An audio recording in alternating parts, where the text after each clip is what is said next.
comisiones de educación de la Cámara y del Senado, vamos a partir inmediatamente. Señor Ministro, tiene la palabra.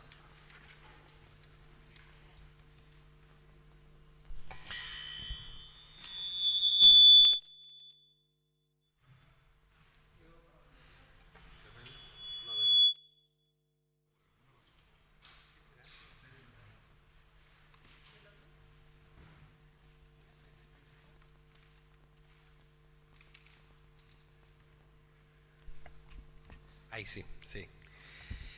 Bien, muchas gracias, presidente. Muy buenos días.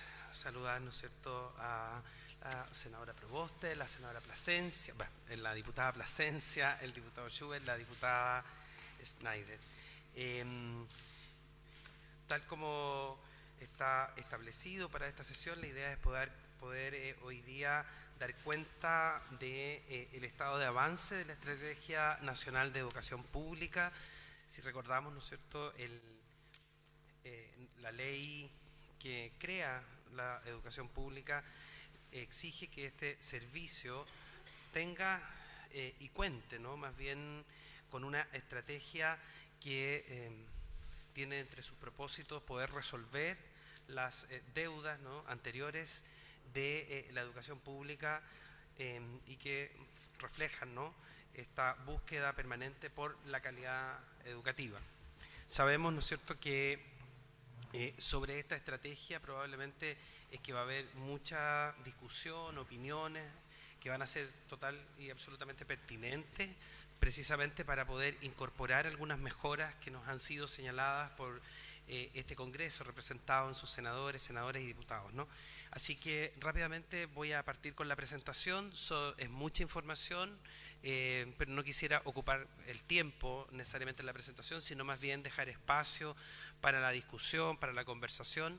Para eso nos acompaña, ¿no es cierto?, el director de Educación Pública, ambas subsecretarias y también, ¿no es cierto?, parte de los equipos de la Dirección de Educación Pública que han sido responsables también de los procesos de implementación.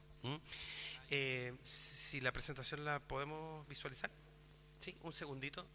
Bueno, partimos, ¿no es cierto?, con la estrategia, ¿no es cierto?, de educación pública. Como les señalaba yo, esta es una herramienta, es una hoja de ruta que le permite, ¿no es cierto?, al equipo de la Dirección de Educación Pública, junto con el Ministerio, el poder establecer cuáles son los lineamientos centrales de mejora, ¿no?, a propósito de un diagnóstico probablemente ampliamente compartido respecto de cómo mejorar la calidad de la educación. ¿Cómo se establece? Esto es un documento, esta hoja de ruta es diseñada, ¿no es cierto?, por los equipos de la Dirección de Educación Pública, con participación también del Ministerio. Se oyen también, ¿no es cierto?, las opiniones de las distintas comisiones, en particular, ¿no es cierto?, las comisiones de Educación, del Senado y de la Cámara de Diputados, y luego es aprobado este documento, ¿no?, esta hoja de ruta, por el Consejo Nacional de Educación. Cada 2 años, como establece la normativa, se va a remitir un estado de avance, ¿no es cierto?, de la educación pública a ambas comisiones, y también, ¿no es cierto?, la necesidad de poder presentar este documento. Esta estrategia, para mirar rápidamente cómo se establecen, ¿no es cierto?, los objetivos, presenta 5 grandes desafíos. El primero de ellos es el mejoramiento de los niveles de aprendizaje. El segundo está relacionado con el fortalecimiento de las competencias, tanto técnicas también como de profesionales que trabajan en el sistema educativo, representados, ¿no es cierto?, en los servicios locales de educación pública. En tercer lugar, ¿no es cierto?, los ámbitos de la gestión, cómo se mejora la gestión y el liderazgo educativo. El cuarto, relacionado, ¿no es cierto?, con las condiciones, si uno quiere, basales del sistema educativo, que son el equipamiento, los recursos educativos, ¿no?, y la implementación de las plantas físicas. Y por último, la sostenibilidad financiera de cada uno de estos servicios. Hay que recordar que la ley lo que establece es que cada servicio local de educación pública es un servicio del Estado, ¿no?, y por lo tanto tiene todas las características propias de cualquier servicio, desde su diseño presupuestario, su ejecución y finalmente su rendición de cuentas respecto de cómo se utilizan los recursos en cada uno de estos servicios locales. Estos 5 objetivos estratégicos tienen 27 indicadores y también, ¿no es cierto?, algunas metas. Sabemos, ¿no es cierto?, que desde el punto de vista metodológico muchas veces tanto indicadores como metas tienden a parecerse en algunos casos, ¿no? Y por lo tanto es muy importante poder hacer doble clic permanente en cada uno de ellos, y para eso las distintas divisiones y departamentos de la Dirección de Educación Pública tienen una responsabilidad respecto de cada uno de estos objetivos a propósito de las acciones y tareas, ¿no es cierto?, que se van fijando. También es importante señalar que esta estrategia tiene 7 indicadores, ¿no es cierto?, que son de fines, que ha sido así establecido en términos de una categoría superior, si uno quiere, ¿no es cierto?, más bien distinta, no superior, pero que pueden ser perfectamente relacionados, ¿no?, con cualquiera de los 5 objetivos. Entonces, si nosotros pensamos, ¿no es cierto?, rápidamente, las tareas de la educación pública o lo que se fijan como metas de trabajo, tiene en primer lugar en relación con el mejoramiento de los aprendizajes, el fortalecimiento de las capacidades de los equipos, de ahí, ¿no es cierto?, la estrategia que se ha definido para poder trabajar con cada uno de los equipos, los servicios locales. El tercero tiene relación con indicadores básicamente de eficiencia interna asociados, ¿no es cierto?, a por ejemplo, la asistencia, la oferta educativa, pensando, ¿no es cierto?, en los distintos territorios. El cuarto, relacionado con condiciones basales, fundamentalmente infraestructura. Y el quinto, la sostenibilidad financiera. Aquí es bien importante señalar también, ¿no?, que la ley establece que, por ejemplo, en el caso de la infraestructura escolar, si bien hoy día nosotros tenemos una baja implementación relacionada con la cantidad de matrícula, porque hoy día el servicio educativo todavía permanece en muchos lugares en manos de los municipios, el Departamento de Infraestructura o las tareas de infraestructura están en la Dirección de Educación Pública, ¿no? Por lo tanto, tenemos muchas veces que hacer algunas gestiones, o más bien la Dirección de Educación Pública hace gestiones más allá de los propios servicios locales de educación, sino que también se coordina con la Subsecretaría de Educación para mirar qué es lo que podemos mejorar en infraestructura en el mundo municipal. El periodo del cual vamos a rendir cuenta hoy día está relacionado con 2 años, ¿no?, el año 20 al año 22. Si miramos la siguiente lámina, vamos a poder observar, ¿no es cierto?, los años en que, o sea, los servicios locales que están siendo evaluados bajo esta estrategia. Vamos a esperar un poquitito. Hoy día, ¿no es cierto?, tenemos 11 servicios locales de educación pública, los años de administración que ha correspondido, ¿no es cierto?, a la Dirección de Educación Pública están señalados ahí. El menor tiene 1,7 y el más, el de mayor tiempo 4,7 años, ¿no?, que en este caso sería Puerto Cordillera. Cada uno tiene una duración temporal distinta. Está muy chiquitito.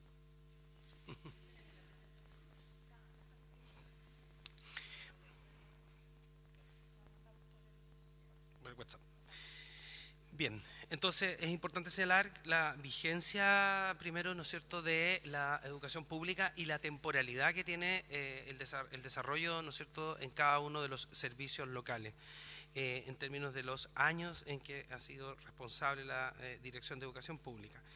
Y por lo tanto también queríamos nosotros marcar no solo la temporalidad, sino entender el contexto en la que se da. Durante un tiempo yo diría que nosotros usamos bastante, de alguna manera, como nos encontramos con el servicio educativo una vez asumido el gobierno, y de alguna forma diríamos ciertos énfasis sobre la dedicación, diríamos, ¿no?, de implementación de esto. Sin embargo, ya ha pasado bastante tiempo. Hoy día tenemos una Dirección de Educación Pública, ¿no es cierto?, a cargo de don Jaime Beas, quien ha impulsado, ¿no es cierto?, este nuevo periodo. Y además tenemos ya un buen tiempo de implementación del gobierno. Por lo tanto, hoy día diríamos que las responsabilidades en torno al despliegue y buena o adecuada implementación de la educación pública es responsabilidad nuestra. Eso es bien importante señalarlo, lo asumimos de esa manera, ¿no? En las dimensiones que nosotros hoy día queremos, ¿no es cierto?, también poner sobre la mesa, no tienen que ver, como digo yo, como argumentos, ¿no?, o como excusas derechamente, sino más bien considerar que la afectación que tuvo el sistema educativo en el mundo entero también obviamente afecta a los servicios locales de educación pública, ¿no? Y ahí están los temas asociados claramente a la pérdida de aprendizaje, los problemas de asistencia y desvinculación, claramente quiere decir con la salud mental, que lo vemos, ¿no es cierto?, casi a diario, y la consolidación de cierta desigualdad educativa, ¿no? En la siguiente lámina podemos también entender de alguna forma, de manera más clara, a propósito, ¿no es cierto?, tanto de la investigación nacional como internacional, la magnitud que tiene una reforma de este tipo, ¿no? No solo estamos avanzando en un proceso de desmunicipalización, que es como se señaló en primer término, ¿no?, para poder hacerlo quizás mucho más entendible por la ciudadanía, sino que además es la instalación de un servicio de educación, ¿no?, con todas las características que esto tiene, la identificación de las capacidades a nivel territorial, los procesos asociados, ¿no es cierto?, a la búsqueda de algunos perfiles que han sido bastante complejos. Ahí hay clara evidencia desde el servicio civil lo que ha significado, ¿no es cierto?, poder tener una cantidad importante de postulantes, y por lo tanto queríamos también señalar que esto tiene ciertas complejidades que se han visto reflejadas en algunas deficiencias que nosotros mismos advertimos en la implementación de los servicios locales y que creemos que tenemos que rápidamente mejorar a través de la propia gestión que realiza el gobierno. Aquí dos datos importantes. Uno de ellos es un estudio de CEPE de la Universidad Católica, ¿no es cierto?, donde se hace una evaluación de la educación pública, y también, ¿no es cierto?, otro informe que a nosotros nos parece también bien interesante, más de carácter regional, que señala, ¿no es cierto?, cuáles son hoy día las claves que deberíamos impulsar para contar con una educación pública efectivamente de calidad y que responda a las necesidades de las personas. Por otro lado, ¿no es cierto?, el informe del mes de septiembre del año pasado, que fue enviado, ¿no es cierto?, al Ministerio de Educación por la Dirección de Educación Pública, que da cuenta del avance de las distintas acciones y que también ha sido entregado a esta Cámara, a este Congreso, no tanto a la Cámara de Diputados como al Senado. Ahí están los 5 puntos que tiene, ¿no es cierto?, el informe, ¿no? La introducción, entiendo que es el informe que ustedes tienen también en sus manos, los antecedentes, el avance general, el estado de avance de cada uno de los servicios locales y por último, ¿no es cierto?, las conclusiones y recomendaciones de política. Voy a avanzar entonces ahora en la entrega de resultados. Vamos a partir por el primer objetivo, que es, ¿no es cierto?, el corazón de la educación pública, que es cómo ofrecemos a todos los niños, niñas, jóvenes y adultos de nuestro país una educación de calidad, y eso se refleja en el mejoramiento de los aprendizajes, ¿no? Si avanzamos, bueno, no es muy, no es más difícil ver, ¿no? Sí. Ya, va a llegar el documento impreso, pero bueno, aquí podemos ver, ¿no es cierto?, cuáles son las líneas base y cuáles son, ¿no es cierto?, las metas que se han trazado. Como cualquier informe que tiene una expresión de carácter cuantitativo, quizás lo más importante es poder analizar esos resultados y poder entender, ¿no es cierto?, cuáles son el conjunto de acciones que están detrás de esos resultados, ¿no? Y también es posible, quizás como también lo hemos hecho nosotros internamente junto a la Dirección de Educación Pública, poder mirar cada uno de esos datos considerando cuáles son las acciones comprometidas, el financiamiento también comprometido. Cada una, ¿no es cierto?, de estas acciones tiene un análisis mucho mayor, ¿no? Por ejemplo, en el caso de, si nosotros pensamos en el indicador 1.3, ¿no?, para no necesariamente entrar a todo, cuando pensamos en la inasistencia crónica, este era un fenómeno que venía ocurriendo en la educación pública antes, ¿no?, de la pandemia. Sin embargo, esto se ve reforzado, es casi una consecuencia a nivel general, y hoy día, en el marco de la reactivación educativa, los servicios locales de educación pública también cuentan con acciones asociadas al mejoramiento de estos resultados, ¿no? Y bueno, si nosotros observamos cada uno de esos, el año 2018, con la línea base decía una disminución del 39%, en este caso, ¿no es cierto?, el año 2022, que es del que nosotros damos cuenta, estamos enfrentando, ¿no es cierto?, un 59,7% de inasistencia, ¿no?, de inasistencia crónica. Ese es un dato que a nosotros nos parece como relevante, producto de, ¿no es cierto?, de que quizás es una de las condiciones basales del sistema. En el caso de la siguiente lámina, como les digo, porque si ustedes pueden ir revisando y poder ir generando las consultas correspondientes, ¿no? En el caso de el indicador, por ejemplo, 1.7, que está relacionado con un fenómeno que tuvimos que asumir en términos generales, que era la demanda educativa por sobre la oferta, ¿no? Eso nos ha pasado fundamentalmente por los fenómenos de la migración, tanto interna como externa.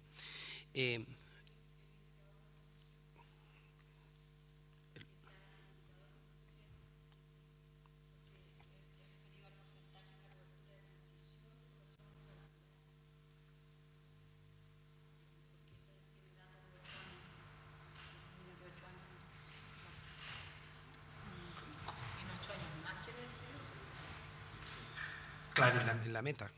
Son las metas las que están al lado. Eso está establecido en la estrategia, claro. Claro, y a 4 años se propone 92. Sí. ¿Se entiende bien, verdad? ¿Sí? Ya. Sí, pero yo entiendo, por su intermedio, presidente, sí, absolutamente. En el fondo hay metas que no podrían ser menos del 100% desde el minuto 1, porque obviamente es como uno se traza. El problema, no quiero entrar en la no quiero entrar en la problemática, pero lo que señala usted, senadora, por su intermedio, presidente, es efectivamente una de las falencias que nosotros hemos observado en esta estrategia de manera anterior, de cuando fue diseñada, ¿no? Que pareciera ser como que la meta en el fondo se lee considerando las características propias del sistema hoy día, ¿no? Entonces pareciera que la meta se establece pensando, ¿no es cierto?, como en el déficit y cuánto falta. Entonces, claramente una meta no puede ser eso, independiente que uno tenga indicadores temporales dentro de un año, que podría ser distinto a 4 años, 8 años, ¿no?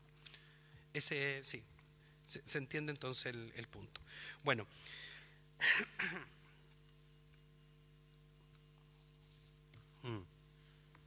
Estaba señalando el indicador 1.7, para no entrar en el detalle de cada uno, pueden ustedes irlo revisando, pero por ejemplo en el caso del indicador 1.7, que para nosotros está referida, ¿no es cierto?, a un fenómeno importante que era el de, decía yo, falta de oferta, ¿no es cierto?, o mayor demanda a oferta a propósito de los procesos de migración, y que tiene una expresión muy concreta en las zonas rurales, ¿no?, a partir, ¿no es cierto?, de dos fenómenos también que se han observado en los últimos años.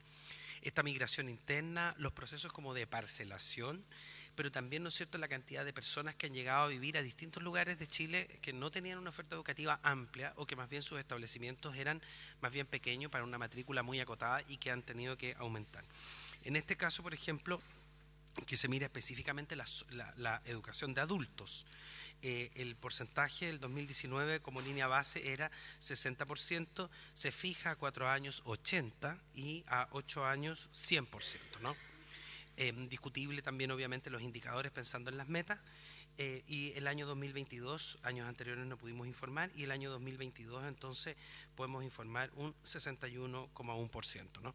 Ese es un indicador que estaría, como digo yo, en cumplimiento. Sin embargo, sigue siendo insuficiente, eso lo tenemos muy claro respecto de la meta que nos fijamos, porque estamos hablando todavía de que tenemos un 40%, dadas las tareas que tiene el servicio local, de tener que mejorar rápidamente la implementación de cómo ofrecemos educación de adultos. Esto también quizás es materia de otro momento, pero nos parece relevante respecto de cómo se ha ido gestionando la educación de adultos y las distintas modalidades que ofrece, no solo la EPJA, sino que algunas modalidades más flexibles, que es un tema que también estamos hoy día tratando de, como digo yo, de resolver a través, ¿no es cierto?, de los decretos vigentes. Ministro, ¿me permite una breve interrupción? Porque tenemos quórum y es mejor que la formalidad de constituir la sesión. Los invito a ponerse de pie. En nombre de Dios y de la patria se abre la sesión. El señor ministro continúa con el uso de la palabra.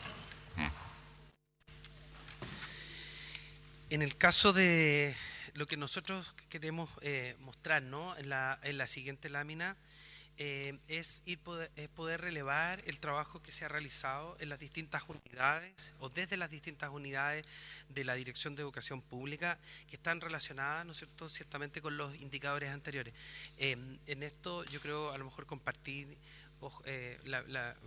que compartimos, ¿no?, una visión conjunta, yo creo que muchos de nosotros y nosotras respecto de que los indicadores muchas veces cuantitativos son insuficientes para poder entender, ¿no es cierto?, qué es lo que hay detrás, no solo pensando en temas positivos, sino también en los propios déficits, para poder entender qué significa, ¿no es cierto?, que una oferta de educación de adultos no tenga un 100%, qué significa que los aprendizajes no alcancen el 75%, o que la inasistencia aún, ¿no es cierto?, no mejore o no suba, ¿no es cierto?, de la inasistencia crónica, que es el 85%.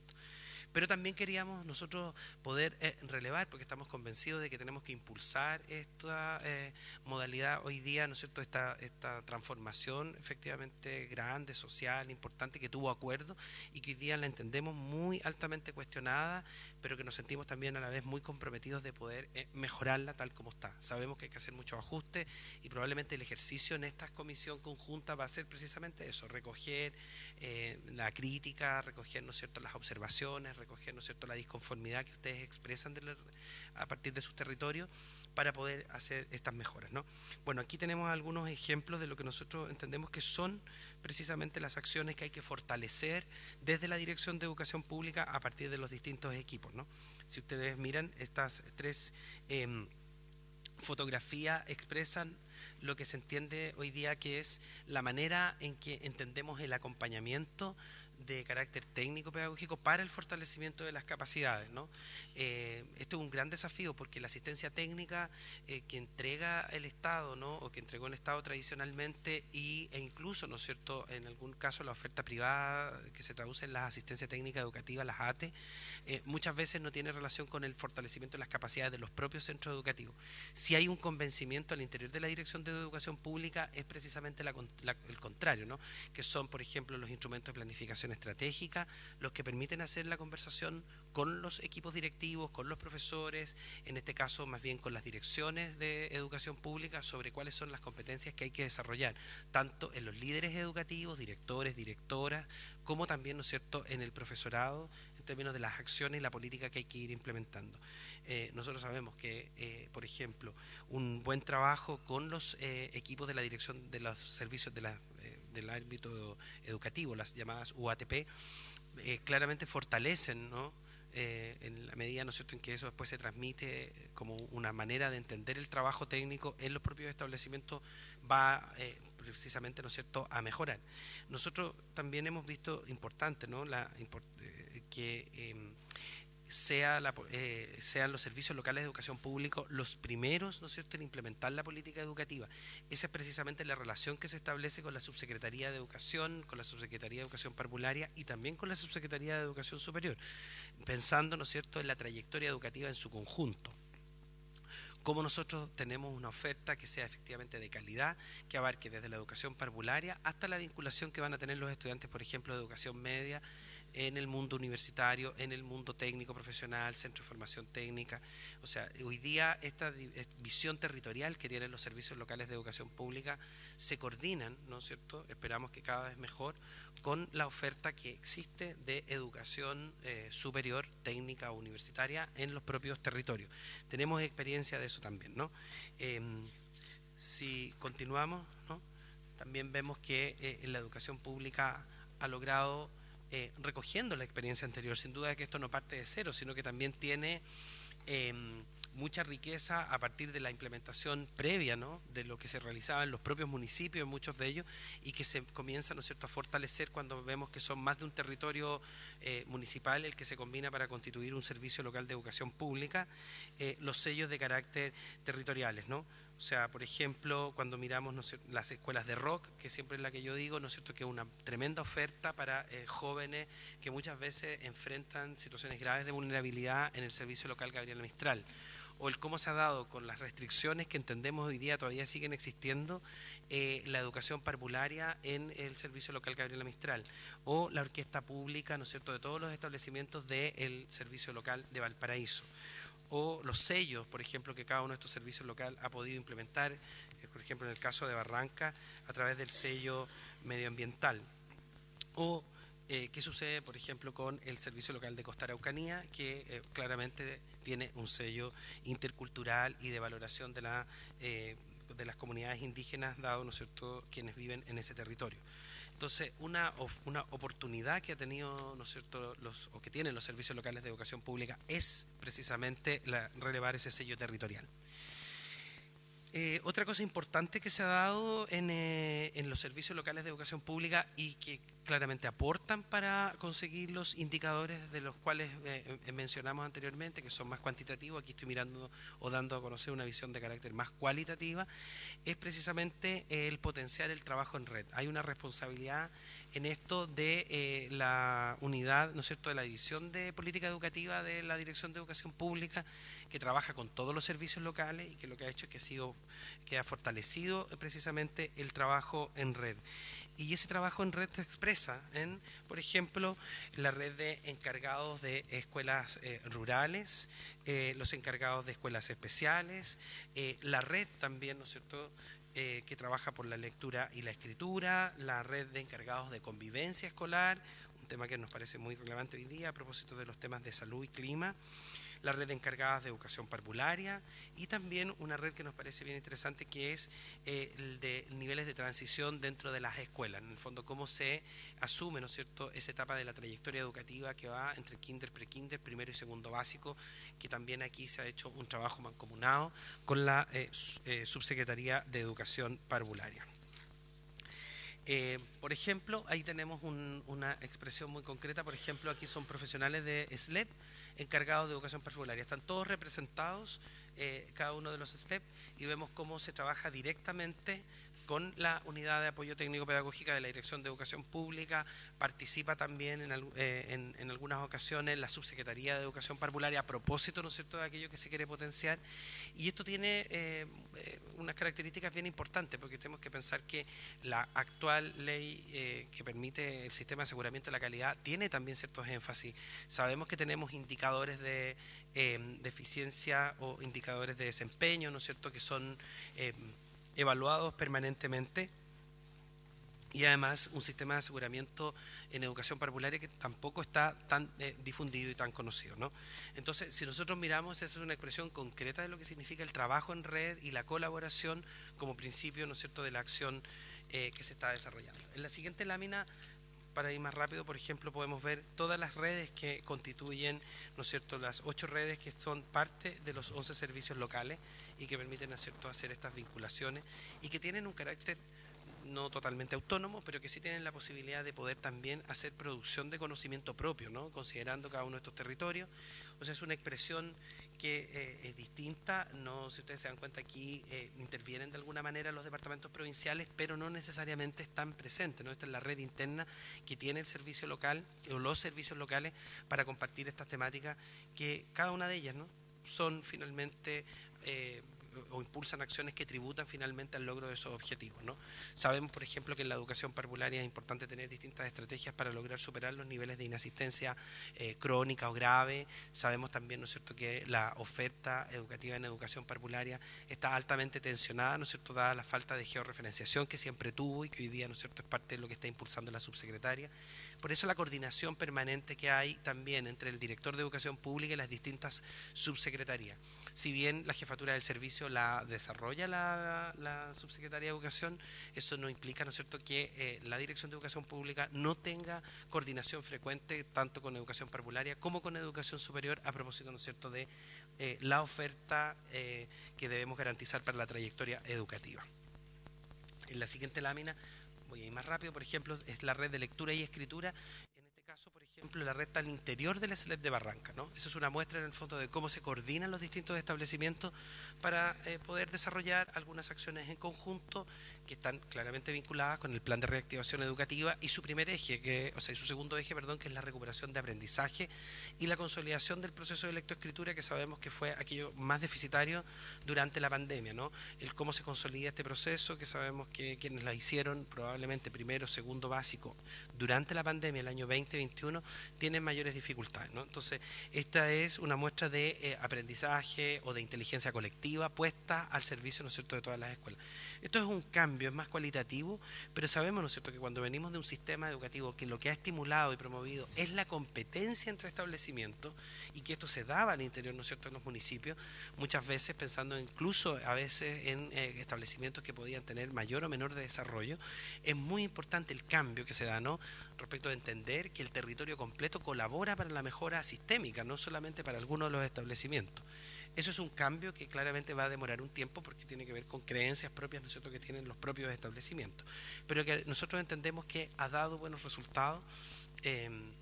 Podrá contarnos más adelante quizás el director algunas experiencias, también está el director del área, ¿no es cierto?, yo siempre le cambio el nombre, yo sé que yo digo política educativa, porque la división de desarrollo educativo, porque tienen nombres distintos en distintas instituciones, no se llaman política educativa, desarrollo educativo. Bueno, eso, por último, para terminar con esta área, el mapeo de algunos programas educativos. Esto es algo que nosotros valoramos bastante, de cómo la Dirección de Educación Pública ha desplegado distintos programas a propósito, ¿no es cierto?, de una oferta que la entendemos surge del interés que tienen muchos centros de pensamiento, instituciones como universidades, organismos internacionales también, pero que sabemos que hay que hacer un muy buen ejercicio de combinación, porque si hay algo que el sistema educativo siempre resiente es la cantidad de intervenciones que muchas veces llegan desde afuera. Entonces aquí se ha propiciado, ¿no? Los números totales no significa que todos los servicios locales tienen 171 programas, ¿no?, o que 140 redes hay en cada servicio local, ¿no?, porque no hay 140 temas distintos, sino más bien es como el número total con los 11 servicios, ¿no?, y cada uno de ellos tiene programas de carácter específico. Sabemos, por ejemplo, que en el caso del SLEP Gabriela Mistral, que se encuentra en la región metropolitana, tiene un apoyo específico, por ejemplo, de una universidad que está más cerca, o sabemos, ¿no es cierto?, también que hay un interés específico por aquello de los temas de interculturalidad y el trabajo con las universidades que están, que tienen su asiento, ¿no es cierto?, en Temuco, para trabajar, ¿no es cierto?, con el servicio Costa Araucanía. Y de la misma manera, ¿no es cierto?, los centros de liderazgo y tantos otros que han estado colaborando, no necesariamente con convenios o acciones que impliquen recursos, sino que verdaderamente un genuino interés por saber en el fondo cómo se está dando la implementación de esta, que puede ser quizás la reforma más importante en el último tiempo y quizás la última oportunidad que tenemos, digo yo siempre, de poder ofrecerle a la ciudadanía una buena y adecuada educación pública para sus intereses, ¿no? Hay muchas experiencias, ¿no?, por ejemplo con la Universidad de Chile, también el CIAE, el Centro o el Instituto Natura, también sabemos, ¿no es cierto?, que con la OEI, que ha estado muy interesada, ¿no es cierto?, hace pocos días se desarrolló un seminario precisamente en el SLEP de Atacama, trabajando, ¿no es cierto?, con la Universidad de Atacama, ¿no? Entonces tenemos distintas iniciativas de las que creemos que hay que seguir sacando muchas más lecciones y aprender, ¿no?, de esta gestión y de este apoyo que se puede ofrecer. Ministro, me permite una interrupción. La senadora Proboste tiene que retirarse, pero quiere dejar planteadas unas consultas. Se va a mantener en la sesión todo su equipo, así que quisiera ofrecerle la palabra para que pueda formular las consultas, y naturalmente después usted recupera el uso de la palabra. Yo creo que esta sola sesión no va a ser suficiente para que podamos informarnos y además recibir luego las respuestas a las consultas. Así que, senadora Proboste, tiene la palabra. Bueno, muchas gracias, presidente. Efectivamente, esta es una sesión que está convocada para conocer el estado de avance de la estrategia que, tal como usted lo señala, ministro, tuvo hartas dificultades. Sin ir más lejos, las comisiones conjuntas de la Cámara y el Senado en esa oportunidad rechazaron la Estrategia Nacional de Educación de manera bien consistente, y tanto es así que el propio Consejo Nacional de Educación también se manifestó contraria a la forma en cómo se había establecido esta estrategia. Esto dio origen a un nuevo proceso, que es lo que hoy día usted está dando cuenta.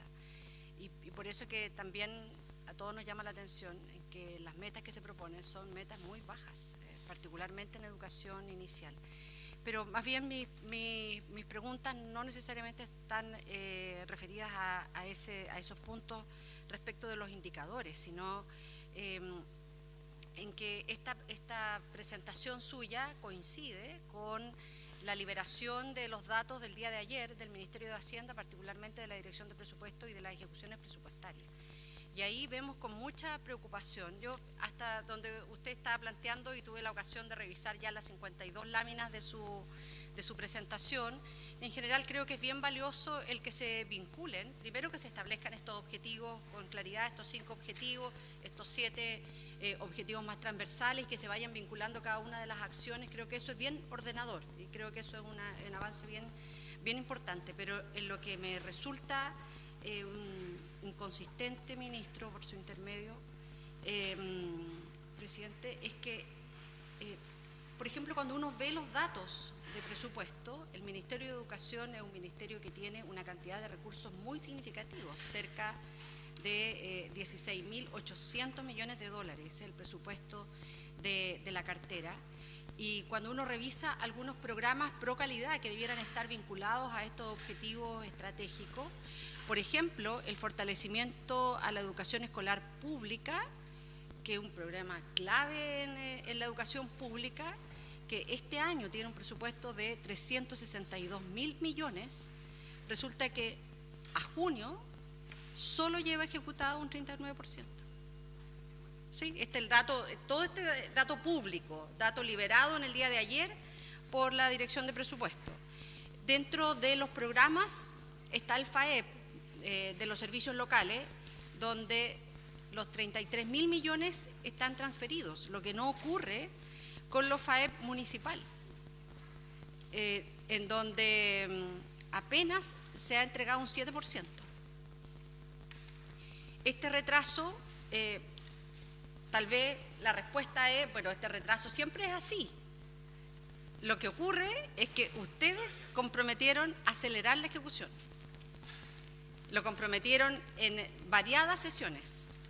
Y el dato que hoy día entrega el Ministerio de Hacienda es que llevan un 7%. Otra línea bien importante es el mejoramiento de la infraestructura escolar pública. Entonces, yo quisiera preguntar, presidente, ¿qué es lo que ocurre con el catastro? En esta área de mejoramiento de la infraestructura escolar pública y de servicios locales, que tiene un presupuesto de 46.000 millones, solo se ha ejecutado 10.000 millones. Y en el caso del mejoramiento de infraestructura escolar del sector municipal, tiene más de 108 millones y solo se ha ejecutado 33.000 millones.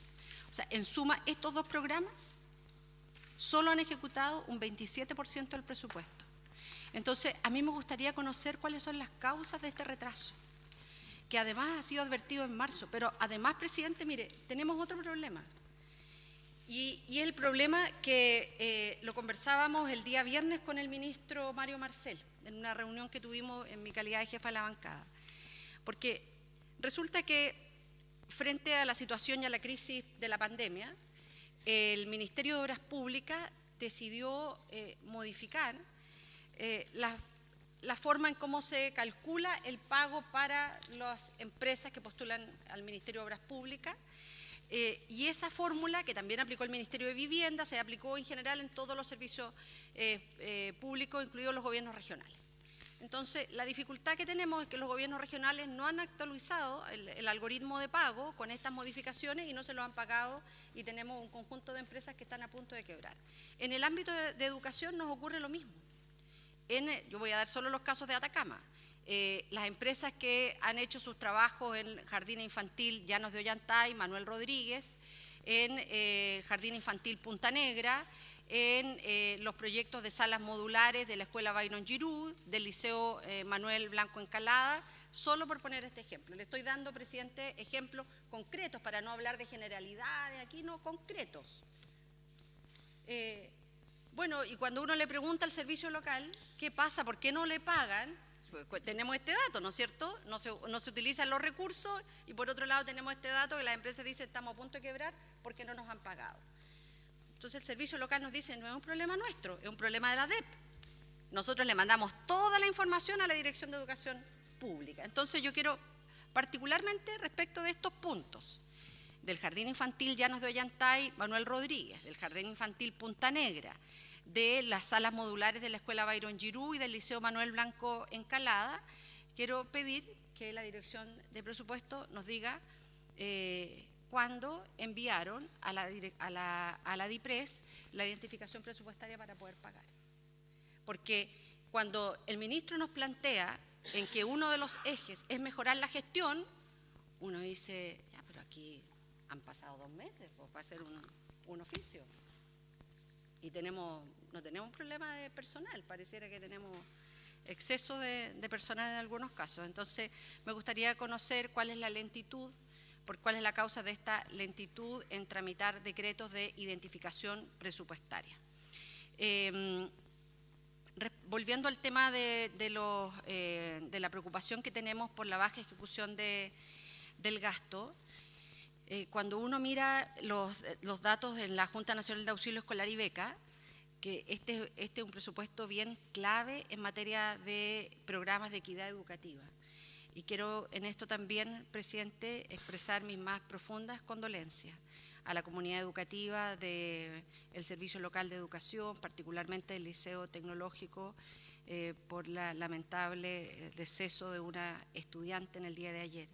Y lo conversaba antes de esta sesión con la subsecretaria, de cómo a través del programa de habilidades para la vida poder apoyar con mayor claridad, decisión y oportunidad a la comunidad educativa, a su profesora jefa, con quien estuve conversando largamente en el día de ayer, y a la comunidad en general que se ve fuertemente afectada por una situación tan dramática como esta. Entonces, cuando uno dice, miremos aquellos programas y aquellos presupuestos que tienen una dirección clara en materia de equidad educativa, ¿qué nos llama la atención? Por ejemplo, todas las becas de asistencialidad estudiantil, la ejecución muestra un retraso importante, tienen solo un 37%. Y esto es bien importante, presidente, porque nos da lo mismo cuando este tipo de becas llega. Porque si nosotros, por ejemplo, nos ponemos como objetivo la permanencia de nuestros estudiantes, bueno, la beca pro retención no puede llegar en noviembre, porque ya el estudiante se fue. Entonces, llama la atención la baja en la ejecución de las becas de asistencialidad. Y también un tema que ha sido conversado al interior de nuestra comisión, presidente, es el programa de becas de acceso a las tecnologías de la información y la comunicación. Este programa tiene un presupuesto de más de 34.000 millones y prácticamente no tiene ejecución a junio de este año. Entonces, creo que sería bueno conocer cuáles son los problemas que tienen. Y lo digo que es bien importante porque, mire, es fea la experiencia que uno cuenta, una experiencia personal, pero yo me he inscribido voluntaria en el programa de Tutores para Chile. Primero me designaron a un estudiante, X, de la región metropolitana. Y ese estudiante después no pudo seguir porque no tenía computador. Y como la fundación decidió que tenía que ser por el portal Zoom o cualquier otra plataforma, pero tiene que ser por el computador, ahora hago el programa de tutorías con otra estudiante, también de cuarto básico. Entonces, la verdad, a lo mejor para un funcionario, burócrata, el que se retrase, para él no tiene una mayor importancia, pero para esos estudiantes que hoy día no están recibiendo sus equipamientos hace una gran diferencia, porque por lo menos ese estudiante no pudo acceder a un programa básico de tutoría. Entonces, sería importante saber cuáles los problemas que tiene, porque hoy día a junio prácticamente no tiene ejecución de gasto. Las becas de mantención en educación superior tienen un 34% de ejecución. Yo sé que esto no es una materia de este punto particular de la estrategia de educación pública, pero lo planteo. Y también, presidente, a propósito de la última intervención del ministro, de la lámina la que estaba planteando, llama la atención la nula ejecución del programa, nula. ejecución del programa de Centro de Liderazgo Educativo. Tienen el presupuesto 2.400 millones de pesos y a junio tiene 0% de ejecución. 0%. Entonces sería bueno preguntar por qué. Porque yo, que estaba escuchando atentamente al ministro, decía que han concurrido y que el centro ha habido apoyo y lo hacen sin recursos. Bueno, entonces, si lo hacen sin recursos, ¿para qué vamos a poner 2.400 millones en ese centro? Pero al menos nosotros conocemos 2 centros de liderazgo directivo, el Centro de la Católica Valparaíso y el Centro de Liderazgo Directivo de la Universidad Diego Portales, que están ávidos de poder trabajar, de hacer actividades, porque además una de las cosas que me llamó la atención dentro de los objetivos que se plantea en la estrategia, dice la permanencia de docente en el sistema público, dentro de los indicadores de fines. Permanencia de docentes en el sistema público. Pero nosotros tenemos otro problema, pues, presidente, y que lo conocimos muy bien en la reunión que tuvimos con el servicio local en la región de Atacama, con ambos, con el servicio local Huasco y el servicio local de Atacama, que tiene que ver con la falta de profesores y profesoras y con la cantidad de autorizaciones docentes. Entonces, bueno, solo nos vamos a poner como meta la permanencia y no nos vamos a colocar como meta el que nosotros podamos cambiar esta realidad de personas que hoy día están en las aulas frente a nuestros estudiantes, que tienen autorización docente, que no han pasado por programas de formación pedagógica, que no han pasado por programas que les permitan tener mejores didácticas, que no han pasado por programas que les permitan tener un mayor liderazgo en la sala de clase. Entonces, bueno, los centros de liderazgo podrían ser claves en esto, pero a junio tienen 0% de ejecución del gasto. Entonces, es un tema que realmente nos preocupa. Eso, presidente. Solo si puedo agregar, mire, pedí por ley de transparencia hace varias semanas información respecto de sumarios administrativos al Servicio Local de Atacama. No he recibido ninguna respuesta. No sé si porque no la tienen, pero bueno, la radio pasillo indica que ya lo tienen ya.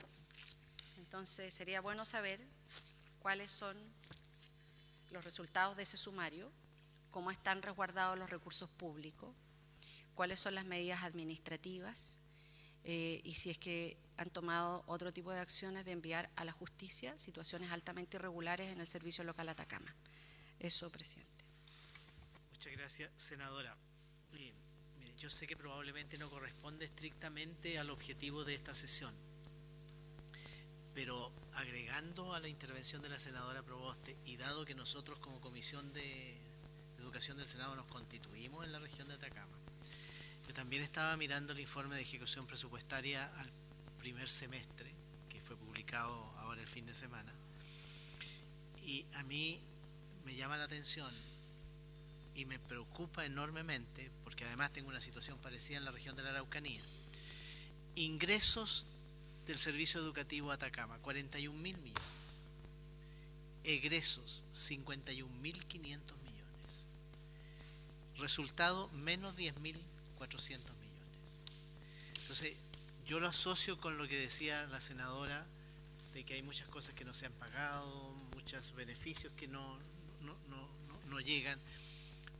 ¿Cómo un servicio local puede llegar a tener compromisos? Porque yo me imagino que estos son compromisos pendientes de pago, ¿verdad? No es que seguramente los contabilizan al momento de que se suscriben los contratos, en fin. Pero ya tener una deuda, porque es una deuda en definitiva, de casi 10.500 millones, cuando tienen parte importante, mire, por ejemplo, el gasto en personal de 67.000 millones ya llevan 38.000. Si yo lo doblo, porque es la mitad del año, no veo cómo llegan.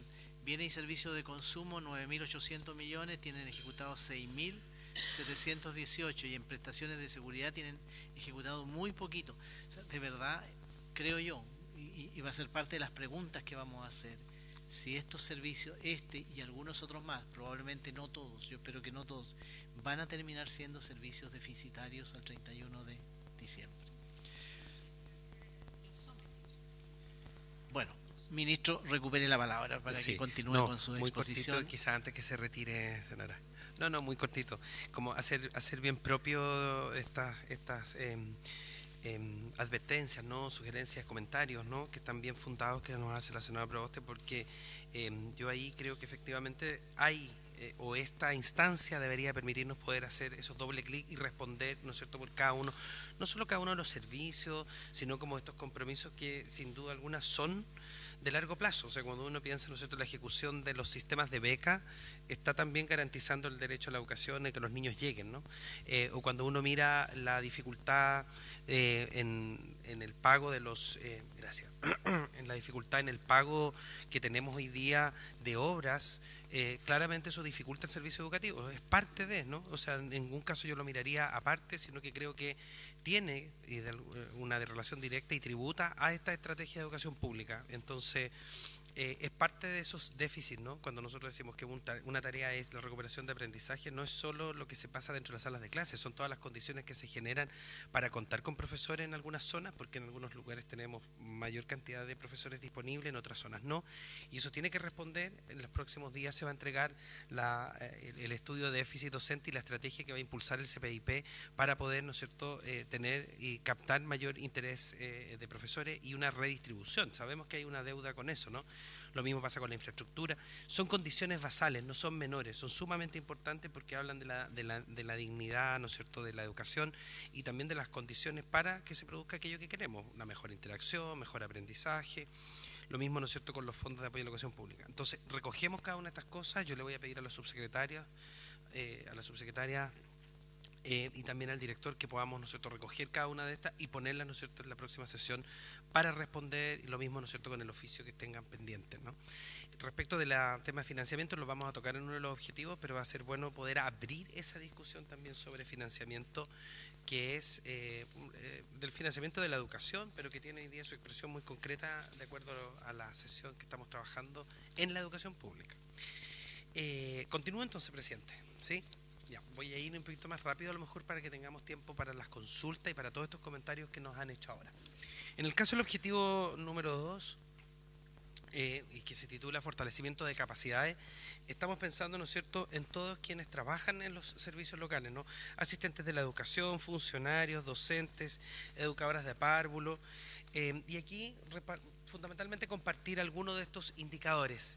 Buenas tardes, senador. Bueno, por un lado, por ejemplo, si nosotros miramos el porcentaje de equipos, ¿no? Esto vincula, ¿no?, una acción que nosotros entendemos que fortalece el proceso educativo, que es, estoy hablando del indicador 2.3, fortalece el trabajo dentro de las salas de clase. Sabemos que esta es una práctica que, si bien ha sido, o durante un tiempo fue muy antiguo, no bastante resistida, es una práctica que ha sido incorporada en todos los repertorios sobre calidad educativa que tienen relación con acompañar el proceso de implementación del aprendizaje, ¿no? Entonces, algo que se propone este indicador es cuántos equipos directivos, ¿no?, observan las aulas y hacen retroalimentación de sus profesores en su práctica docente. Entonces, por ejemplo, el objetivo del indicador está asociado a la instalación de esta práctica, en el entendido que probablemente no estaba. Nuestra meta, no hay línea base, ¿no?, y la meta está establecida a 4 años en un 75%. Aquí volvemos sobre este tema que nos planteaba también la senadora Proboste, ¿no?, que es bien interesante ver cómo esta estrategia probablemente va a tener que tener una modificación a propósito de las metas que establece, porque una cosa distinta es uno mirando la realidad, saber cuánto uno alcanza, y otra cosa es la meta que uno establece, ¿no? Y probablemente ahí hay que avanzar, independiente de de cuáles son las condiciones generales. Todos los esfuerzos tienen que estar asociados, ¿no es cierto?, al logro de esa meta. Hoy día nosotros, si miramos esto, estamos en un 81%. Este indicador es, como decía yo, un indicador que está también incorporado como en cualquier repertorio de calidad educativa, ¿no? El tema de la observación de clase. Voy a avanzar rápidamente. Como decía yo, complementamos los indicadores de carácter Ministro, perdón, es que respecto a la lámina anterior, si fuera tan amable de volver, porque dado que vamos a votar en sala mañana proyecto de ley que elimina la doble evaluación docente y dice que uno de los indicadores, el porcentaje de docentes que cumpliendo con los bienios necesarios se encuentran en los tramos avanzados, experto 1 y experto 2, y dice que el objetivo del indicador es aumentar el porcentaje de docentes que cumpliendo con los bienios necesarios se encuentran en los tramos avanzados, experto 1 y experto 2, la base del 43%, para el año 2024 47%. ¿Va a ser posible cumplir con esos indicadores? ¿Va a ser posible cumplir con esas metas? Efectivamente, si usted se fija, nosotros tenemos hoy día una línea base que partió del 43, a los 4 años son 47 y estamos en 53,7. Por lo tanto, el año 22. Se alcanzó ya la línea base. Y no tiene, es que esto es bien importante, esto no tiene una distribución, ¿cómo decir?, que en el fondo deje personas fuera, en la medida que esto es una evaluación de carácter individual. Por lo tanto, en la medida en que los profesores sean acompañados, ¿no es cierto?, puedan trabajar de manera adecuada su evaluación, pueden alcanzar los estándares más altos, ¿no?, o las categorías más altas. Esto es solo SLEP entonces, solo SLEP. Sí, solo SLEP. Solo SLEP. Ya, gracias. Si el ministro le da la interrupción, yo encantado. Director. Director. No, es que, presidente, gracias, ministro. Presidente, se hace oportuno hacer una pequeña distinción. Lo que ustedes van a votar tiene que ver con el sistema de evaluación docente, no artículo 70 del Estatuto Docente, que establece 4 categorías de desempeño: insuficiente, básico, competente y destacado. Eso es lo que se está modificando en el proyecto de ley que ustedes están viendo. Aquí nos referimos al sistema de evaluación, al sistema de desarrollo profesional docente, ley 20.903. Y eso refiere efectivamente a los tramos que se indican allí, que son avanzados experto 1, experto 2, teniendo 2 iniciales, que es el inicial, el temprano, avanzado experto 1, experto 2. Entonces, son 2 sistemas que por esa razón, ¿no?, se tiende a resolver esto que se denomina por parte del Colegio de Profesores como una doble evaluación. Entonces, lo que referimos aquí tiene que ver con la ley 20.903, no con la evaluación del artículo 70 del Estatuto Docente. Esa precisión no más. Muy bien, muchas gracias por la aclaración. Muchas gracias. Ministro, recupera la palabra. Vamos entonces. Bueno, acompañándonos entonces los datos, tenemos información, por ejemplo, hoy día, a propósito también de la consulta que hacía la senadora Proboste, ¿no? Por ejemplo, 8 programas de formación trabajado, ¿no es cierto?, con los centros de liderazgo, en este caso, ¿no es cierto?, Más Comunidad y CELIDER, que son 2 de los centros que están dedicados a la formación de directivos sin nivel de especificidad, como el tercero, que trabaja fundamentalmente con la educación técnico-profesional. La cantidad de participantes, hoy día sobre 2.500 docentes que participan en estas capacitaciones, más de 455 educadoras de párvulo y asistentes técnicas de párvulo participaron en acciones formativas. O sea, hay una serie de acciones que están desarrolladas en este ámbito del desarrollo de capacidades. En la siguiente lámina podemos mirar, por ejemplo, la jornada de los directores ejecutivos y los departamentos de apoyo técnico pedagógico, ¿no? Frecuentemente los directores ejecutivos, ¿no?, desde la línea más asociada obviamente a la gestión y los énfasis más generales, como también las distintas unidades que tienen su representación en los servicios locales, se reúnen precisamente para el diseño estratégico, ¿no?, en el fondo, qué es lo que se va a implementar, qué líneas son las que se van a fortalecer. En general, yo diría que una de las cosas que, a propósito de los problemas de gestión, que es parte de lo que se reitera permanentemente, ¿no es cierto?, en el mal funcionamiento de los servicios locales, que es algo que siempre aparece, ustedes nos han planteado muchas veces. En el caso de la unidad de apoyo técnico pedagógico, yo diría que es el principal valor y lo que está más fortalecido al interior, ¿no? Como que la visión educativa, el desarrollo de estos programas, el fortalecimiento del liderazgo, las competencias docentes específicas en distintas asignaturas, ya lo vimos en las redes, es probablemente aquello que se encuentra mucho más fortalecido. Y el modelo de acompañamiento, ¿no es cierto?, que está basado en el desarrollo de capacidades, que es algo que se ha impulsado, para ser generoso, desde que la Dirección de Educación Pública se estableció y que ha mantenido, yo diría, se ha mantenido durante el tiempo efectivamente como una visión respecto de cómo se desarrollan profesionalmente las personas al interior de los servicios locales, y algo que sin duda alguna tenemos que mantener. Por otra parte, las capacitaciones en los procesos de instalación, algo que nosotros advertíamos y que claramente se vio reflejado en el ajuste del decreto de implementación, es que el proceso de instalación en algún minuto nosotros señalábamos que había sido un poco descuidado quizás por falta de apoyo, ¿no? Pero también veíamos que la temporalidad con la que contaba era bastante escasa y eso era muy complejo, ¿no? Entonces estuvimos todos de acuerdo y gracias, ¿no es cierto?, al ajuste del decreto, más hoy día que está también tramitándose la ley, hemos hecho o establecido una temporalidad distinta pensando en la capacidad efectivamente que tiene la Dirección de Educación Pública para acompañar esos procesos de instalación. Hoy día hay una dedicación bien particular, el director de Educación Pública está permanentemente en terreno, va a todos los servicios locales y especialmente a los nuevos, ¿no? Los que están en proceso de instalación, y junto a los equipos de la Dirección de Educación Pública los están acompañando en este tiempo que es un poquitito más largo, ¿no?, que el que tenían inicialmente. Aquí es donde nosotros evidenciamos la mayor cantidad de dificultades, ¿no?, y de trabas que son muchas veces administrativas, con los terrenos donde están los establecimientos, con las propiedades, con la información disponible respecto de los profesores, profesoras, asistentes de la educación que trabajan, con la concursabilidad. O sea, hay muchos procesos involucrados y el equipo fundamentalmente de anticipación o el que ayuda, ¿no es cierto?, en el proceso de traspaso es muy fundamental para poder hacer un buen despliegue, ¿no? En el caso del objetivo número 3, estamos hablando, ¿no es cierto?, de la gestión eficaz. Aquí hay probablemente el corazón también de cómo se da este proceso, ¿no? Ahí decíamos nosotros, hay un cambio importante cuando se crea, ¿no es cierto?, se promulga la ley, ¿no?, y se crea la Dirección de Educación Pública y el modelo de desarrollo de oferta educativa que se va a dar a través, ¿no es cierto?, de los servicios locales de educación pública.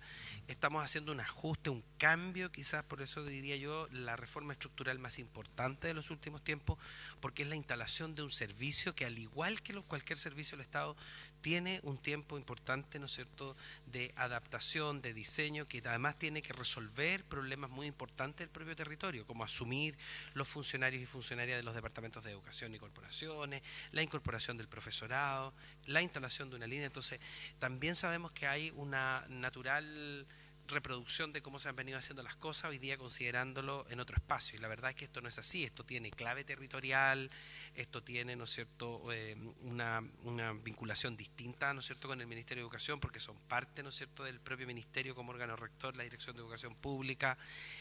Probablemente está sometido a los vaivenes propios, ¿no es cierto?, de la política local también, pero de manera distinta como lo eran los municipios. O sea, hay bastantes ajustes. También hay cuestiones de carácter presupuestario, ¿no es cierto?, que se garantizan, ¿no?, como por ejemplo el derecho de los trabajadores, sus cotizaciones, sus sueldos, pero también tenemos que ser muy claros que puede generar niveles de endeudamiento importantes a propósito de las tareas que tienen que ir desempeñando, ¿no? Entonces hay muchos elementos que están asociados, ¿no es cierto?, a el desarrollo de una gestión eficaz, ¿ya? Y que todo eso colabora también, ¿no es cierto?, para el mejor funcionamiento de la política educativa. Aquí yo quiero mostrar, por ejemplo, un dato en donde, si bien se hace continuamente una comparación con el sistema, obviamente municipal, particular subvencionado, particular pagado, cuando se miran los resultados, si nosotros miramos los porcentajes de promedio de asistencia escolar, que son los mismos que estamos evaluando hoy día a propósito del plan de reactivación en su eje número 3, que tiene que ver con asistencia y permanencia, nosotros podemos observar que nuestra línea base de 90% en 2018 es similar, ¿no?, 2 puntos menos quizás de la que tenía el sistema educativo en general, que siempre ha estado entre el 90 y el 92%, se fija para los 4 años un 92 y luego, ¿no es cierto?, a los 8 años un 95. Nuestro principal dato, que está asociado al 86,1%, es casi un dato de pospandemia, diríamos, de año 22. Eso fue con lo que partimos el año pasado. Hoy día estamos a nivel nacional en un 89 y algo, no me acuerdo, subsecretaria, 89. El total general, 88 no, porque subimos 3 puntos, ¿no? De 85, 88 algo, sí. Con un decimal, ¿no? Pero subimos, ¿no es cierto?, 88, que es lo que nosotros esperamos terminar el año, llegar obviamente a los 90, que podría ser un buen dato. Sabemos que no es lo que nos fijamos, ¿no? Ya decíamos, deberíamos alcanzar el 100%, pero tenemos conciencia de lo que ha significado. El dato que tiene hoy día, ¿no es cierto?, el servicio, o sea, en la totalidad de los servicios locales, lamentablemente los promedios esconden, ¿no? Y esto tiene que ver con el retraso que tuvimos que observar a propósito de muchas tareas de mejoramiento de infraestructura, en particular en un servicio servicio local, que lamentablemente es el de Atacama, pero los datos de 86,1 son el promedio. Los otros servicios locales, y eso lo podemos mostrar en el informe de manera desagregada, son mucho mejores y están mucho más cercanos al promedio nacional. Esto es bien importante porque sabemos que muchas veces se levanta la idea de que los servicios locales tienen un peor funcionamiento, y la verdad es que es bastante similar a segmentos de población con las mismas características socioeconómicas en la educación particular subvencionada y en la educación municipal. O sea, sabemos que eso no es para la conformidad, sino que ponerlo como antecedente en términos de ayudar, ¿no es cierto?, a poner un mensaje importante de que la educación pública es una gran oportunidad para el país, ¿no?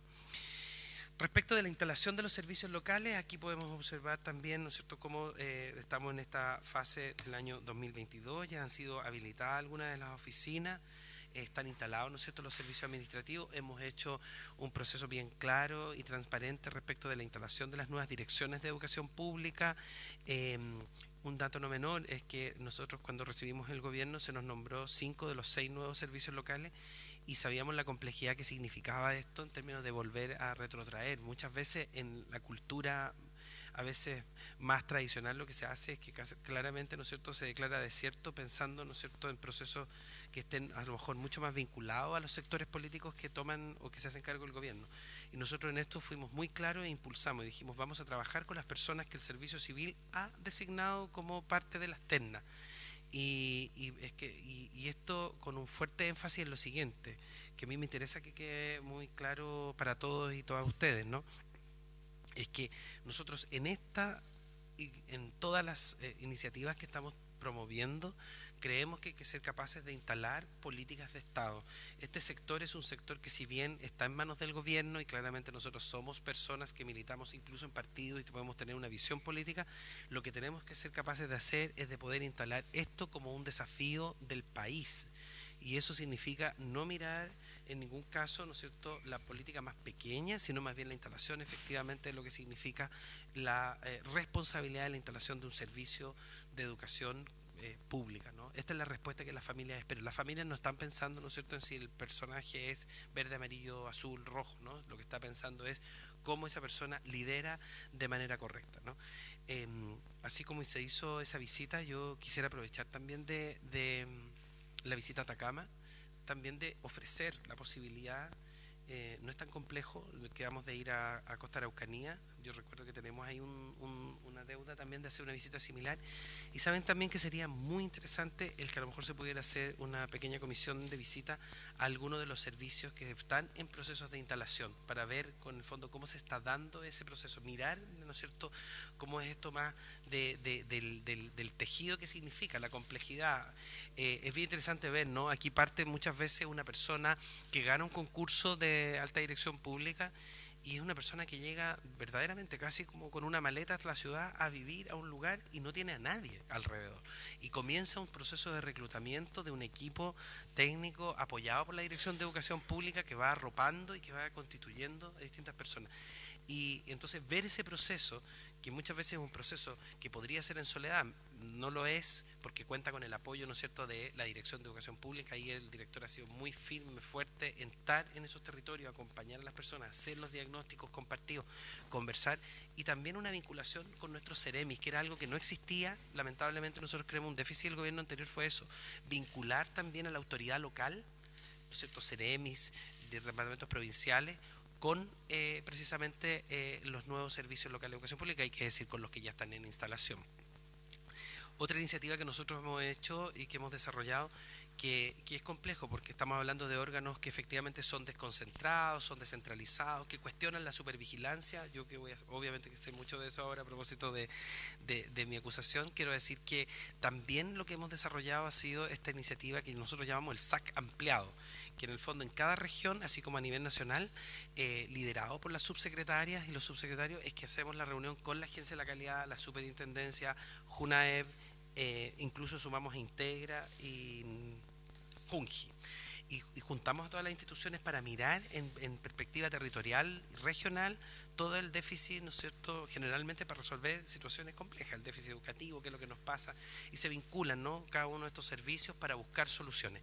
En cada uno de ellos hemos incorporado a los directores de los servicios locales de las regiones correspondientes. Por lo tanto, ya tienen un trabajo adelantado, independiente de los que ya existen, pero los que vienen es que se vinculan, ¿no es cierto?, para buscar soluciones a problemáticas que sabemos que van a haber enfrentadas en el futuro, ¿no? Bien, bueno, aquí luego el manual de instalación de los servicios locales, esos procesos de implementación que decíamos que sería bien interesante que los pudieran ver. Justo aquí vamos a encontrar una fotografía y vemos a nuestro director de Educación Pública en la región de Antofagasta, un servicio local que todavía no parte, pero ahí está él trabajando con el equipo técnico.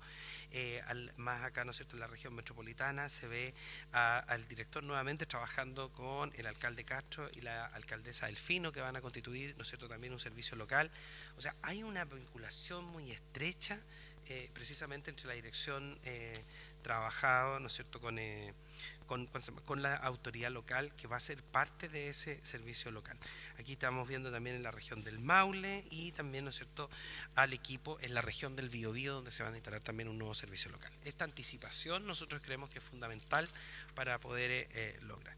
Bueno, el nuevo calendario de instalación, eso es parte, ¿no es cierto?, de lo que nosotros ya vimos, hemos presentado aquí. Nosotros construimos un índice que nos permitió evaluar las dificultades que podían enfrentar los distintos municipios a la hora de transformarse en servicios locales. Hicimos una combinación y además establecimos un número distinto, ¿no? Habían razones de fondo, que son la instalación de los servicios locales, y también algunas que son verdaderamente de forma. O sea, si hubiésemos tenido, como estaba el calendario anterior, 23 servicios locales que implementar, el servicio civil ya nos había dicho que era imposible. O sea, eso es casi la pega o el trabajo, perdón, la informalidad, el trabajo que se desarrolla en varios servicios del Estado, ¿no es cierto?, y no teníamos la capacidad. Entonces, hay un número menor, no de manera antojadiza, sino que se construye un índice de dificultad que lo que hace es que dice, bueno, en realidad un promedio de entre 10 y 11 servicios locales por año es bastante adecuado, porque es la capacidad que tiene la Dirección de Educación Pública, el Ministerio, y la realidad en términos de lo que significa el reclutamiento de profesionales. Y aquí hay algo que es bien importante. Yo creo que nosotros tenemos una expresión esto no lo he conversado con los subsecretarios ni con el director, pero yo creo que tenemos una expresión muy clara de alguna forma como de cierto nivel de centralismo que se expresa, ¿no es cierto?, en las capacidades y las competencias. Yo creo que nosotros tenemos que ser capaces de identificar y reclutar profesionales de alta calidad en las propias regiones, ¿no? Y eso es importante que nosotros vamos haciendo. Es parte del trabajo, como identificar gente que esté muy comprometida y que esta sea una oferta atractiva, porque muchas veces la gente va a venir de otros mundos, no solo de los municipios. O sea, eso significa la instalación de un servicio nuevo, ¿no? Contar con personas que vayan aportando. Bien, vamos al objetivo estratégico número 4, precisamente relacionado con los temas de infraestructura. Aquí puede ser que sea una dificultad en términos prácticos, ¿no? Pero la ley lo que hace es que establece que infraestructura queda de alguna manera bajo la Dirección de Educación Pública, y entonces aquí es bien importante señalar que la cantidad de trabajo que tiene la Dirección de Educación Pública es mucho más grande que la de los solos servicios locales, porque también trabajan en el mundo municipal todas las líneas de concursabilidad de fondos, tanto de emergencia como de fondos regulares para reposición o conservación de establecimientos, los sigue trabajando la Dirección de Educación Pública. Y aquí nosotros estamos tratando de ver la manera que ojalá tengamos más personal para la Dirección de Educación Pública, que tiene que hacer mucho trabajo, y entonces no es solo mirar la infraestructura propia de los 11 o 16 servicios locales, pensando en los que estamos hoy día. Bueno, sin embargo... Perdón, ¿por qué fue eso? ¿En virtud de qué resolución? Porque en realidad es raro que los municipios tengan que venir a la DEP a preguntar por sus proyectos de inversión, a tramitarlo, porque uno podría incluso hasta cuestionarse qué facultad tiene la DEP para hacer eso. Yo he tratado de hacer como el seguimiento de la historia de la ley, en el fondo, ¿no? Eso, bueno, ninguno de nosotros estuvo en esa tramitación, ¿no? No, entiendo que no. Yo Muy periféricamente estuvo, ¿no es cierto?, el director de Educación Pública. yo era el director del CPIP. Estaba en el CPIP, pero no fue idea del director, por si acaso, que era la Dirección de Educación Pública. a cargo de esto, ¿no? Pero sí, es una dificultad que yo a lo que, o sea, es una dificultad hoy día, pero yo entiendo que la iniciativa tiene precisamente que ver con obviamente con una buena fe en su minuto, que es como evidenciar que era lo que venía, ¿no? Como mirar un poco la ley en su, más que podría haberlo mirado de manera transitoria, ¿no? Quizás como se iban delegando las funciones, pero ¿qué sucede? Que además el equipo completo de infraestructura que había estado históricamente en el Ministerio se traslada, ¿no? Entonces hoy día, más que tener dificultades con eso, lo que nosotros hemos querido es potenciar el trabajo, ¿no? La Subsecretaría de Educación, hoy día la Subsecretaría Arratia, lidera un equipo territorial que muchos de ustedes lo conocen, porque es quienes atienden las urgencias más inmediatas de muchas veces de parlamentarios y parlamentarias, alcaldes, y que tiene una relación muy estrecha con este espacio, con esta dirección de infraestructura. Entonces, hemos tratado de fortalecer más bien los vínculos, más que como de quedarnos estacionados un poquito como en la dificultad que eso significa. Pero sin duda que es un problema, ¿no? Que haya quedado así es un problema hoy día. Pero como le digo, estamos más bien resolviendo más que lamentándonos sobre el problema.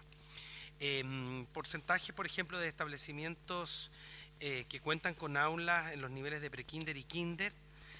Por ejemplo, en este caso, hoy día lo que se establece, no teníamos línea base, y hoy día lo que tenemos es un 16,4%. Aquí es bien importante señalar qué significa, ¿no es cierto?, esto de aulas para el siglo XXI, ¿no? Y entonces, para nosotros la respuesta aquí está dada, ¿no es cierto?, por la capacidad, primero, de entender, ¿no es cierto?, de que los establecimientos ofrezcan establecimientos completos, ¿no?, llamados así, que no solo tienen educación básica y muchas veces media, sino que además también tienen los niveles medios de kinder y prekinder, que eso es importante, ¿no?, y que se ha tratado de potenciar, ¿no?, de la misma manera en que hay oferta en educación parvularia, que a través, ¿no es cierto?, de los jardines BTF, que se llaman ahora jardines de educación pública. También es importante que las escuelas, ¿no?, y los liceos, muchas veces, o escuelas liceo, que son escuelas grandes, colegios que ofrecen 12 años, también tengan, ¿no es cierto?, kinder y prekinder, ¿no? Y que en este caso cuenten efectivamente con la implementación adecuada, de acuerdo, ¿no es cierto?, a los estándares de formación, que son probablemente no solo el mobiliario propio de la educación parvularia, sino también con algunos recursos, muchos de ellos, ¿no es cierto?, asociados a tecnología y otros que permiten una, llamamos, educación para el siglo XXI. En términos de los avances de infraestructura, aquí importante, esta presentación obviamente nosotros la hemos preparado con tiempo y por lo tanto, ¿no es cierto?, no está... probablemente tenemos que hoy día no corregir, porque este dato es correcto, pero sí contrastar, ¿no es cierto?, con los datos del informe de ejecución presupuestaria liberado durante el fin de semana. Nosotros no actualizamos en ningún caso, porque veníamos ya preparando hace un tiempo esta presentación para ustedes, pero aquí están los datos, ¿no es cierto?, de inversión, del número de proyectos y en los montos de inversión en cada uno de los servicios locales. Estamos a la espera, no en todos, pero en algunos, ¿no es cierto?, de la tramitación correspondiente, ¿no es cierto?, con la dirección de presupuesto. Perdón, ministro, solo para tener claridad sobre el gráfico reciente. Esto significa identificación presupuestaria, no necesariamente que se estén licitando. No. O sea, estamos en una etapa todavía sí. bien preliminar. Sí. Ahora, esto recuerde que también se da en el mismo proceso de la concursabilidad, ¿no es cierto? El concurso de conservación se cerró el 7 de abril. El 17 de abril se entregaron los resultados, se cerró el concurso. El proceso partió bien temprano, en el mes de enero, pero aquí hay un dato que como digo, no es en ningún caso, al revés, no es en ningún caso echarle la culpa al empedrado. Nos pasó el año pasado cuando dimos cuenta del informe de presupuestario.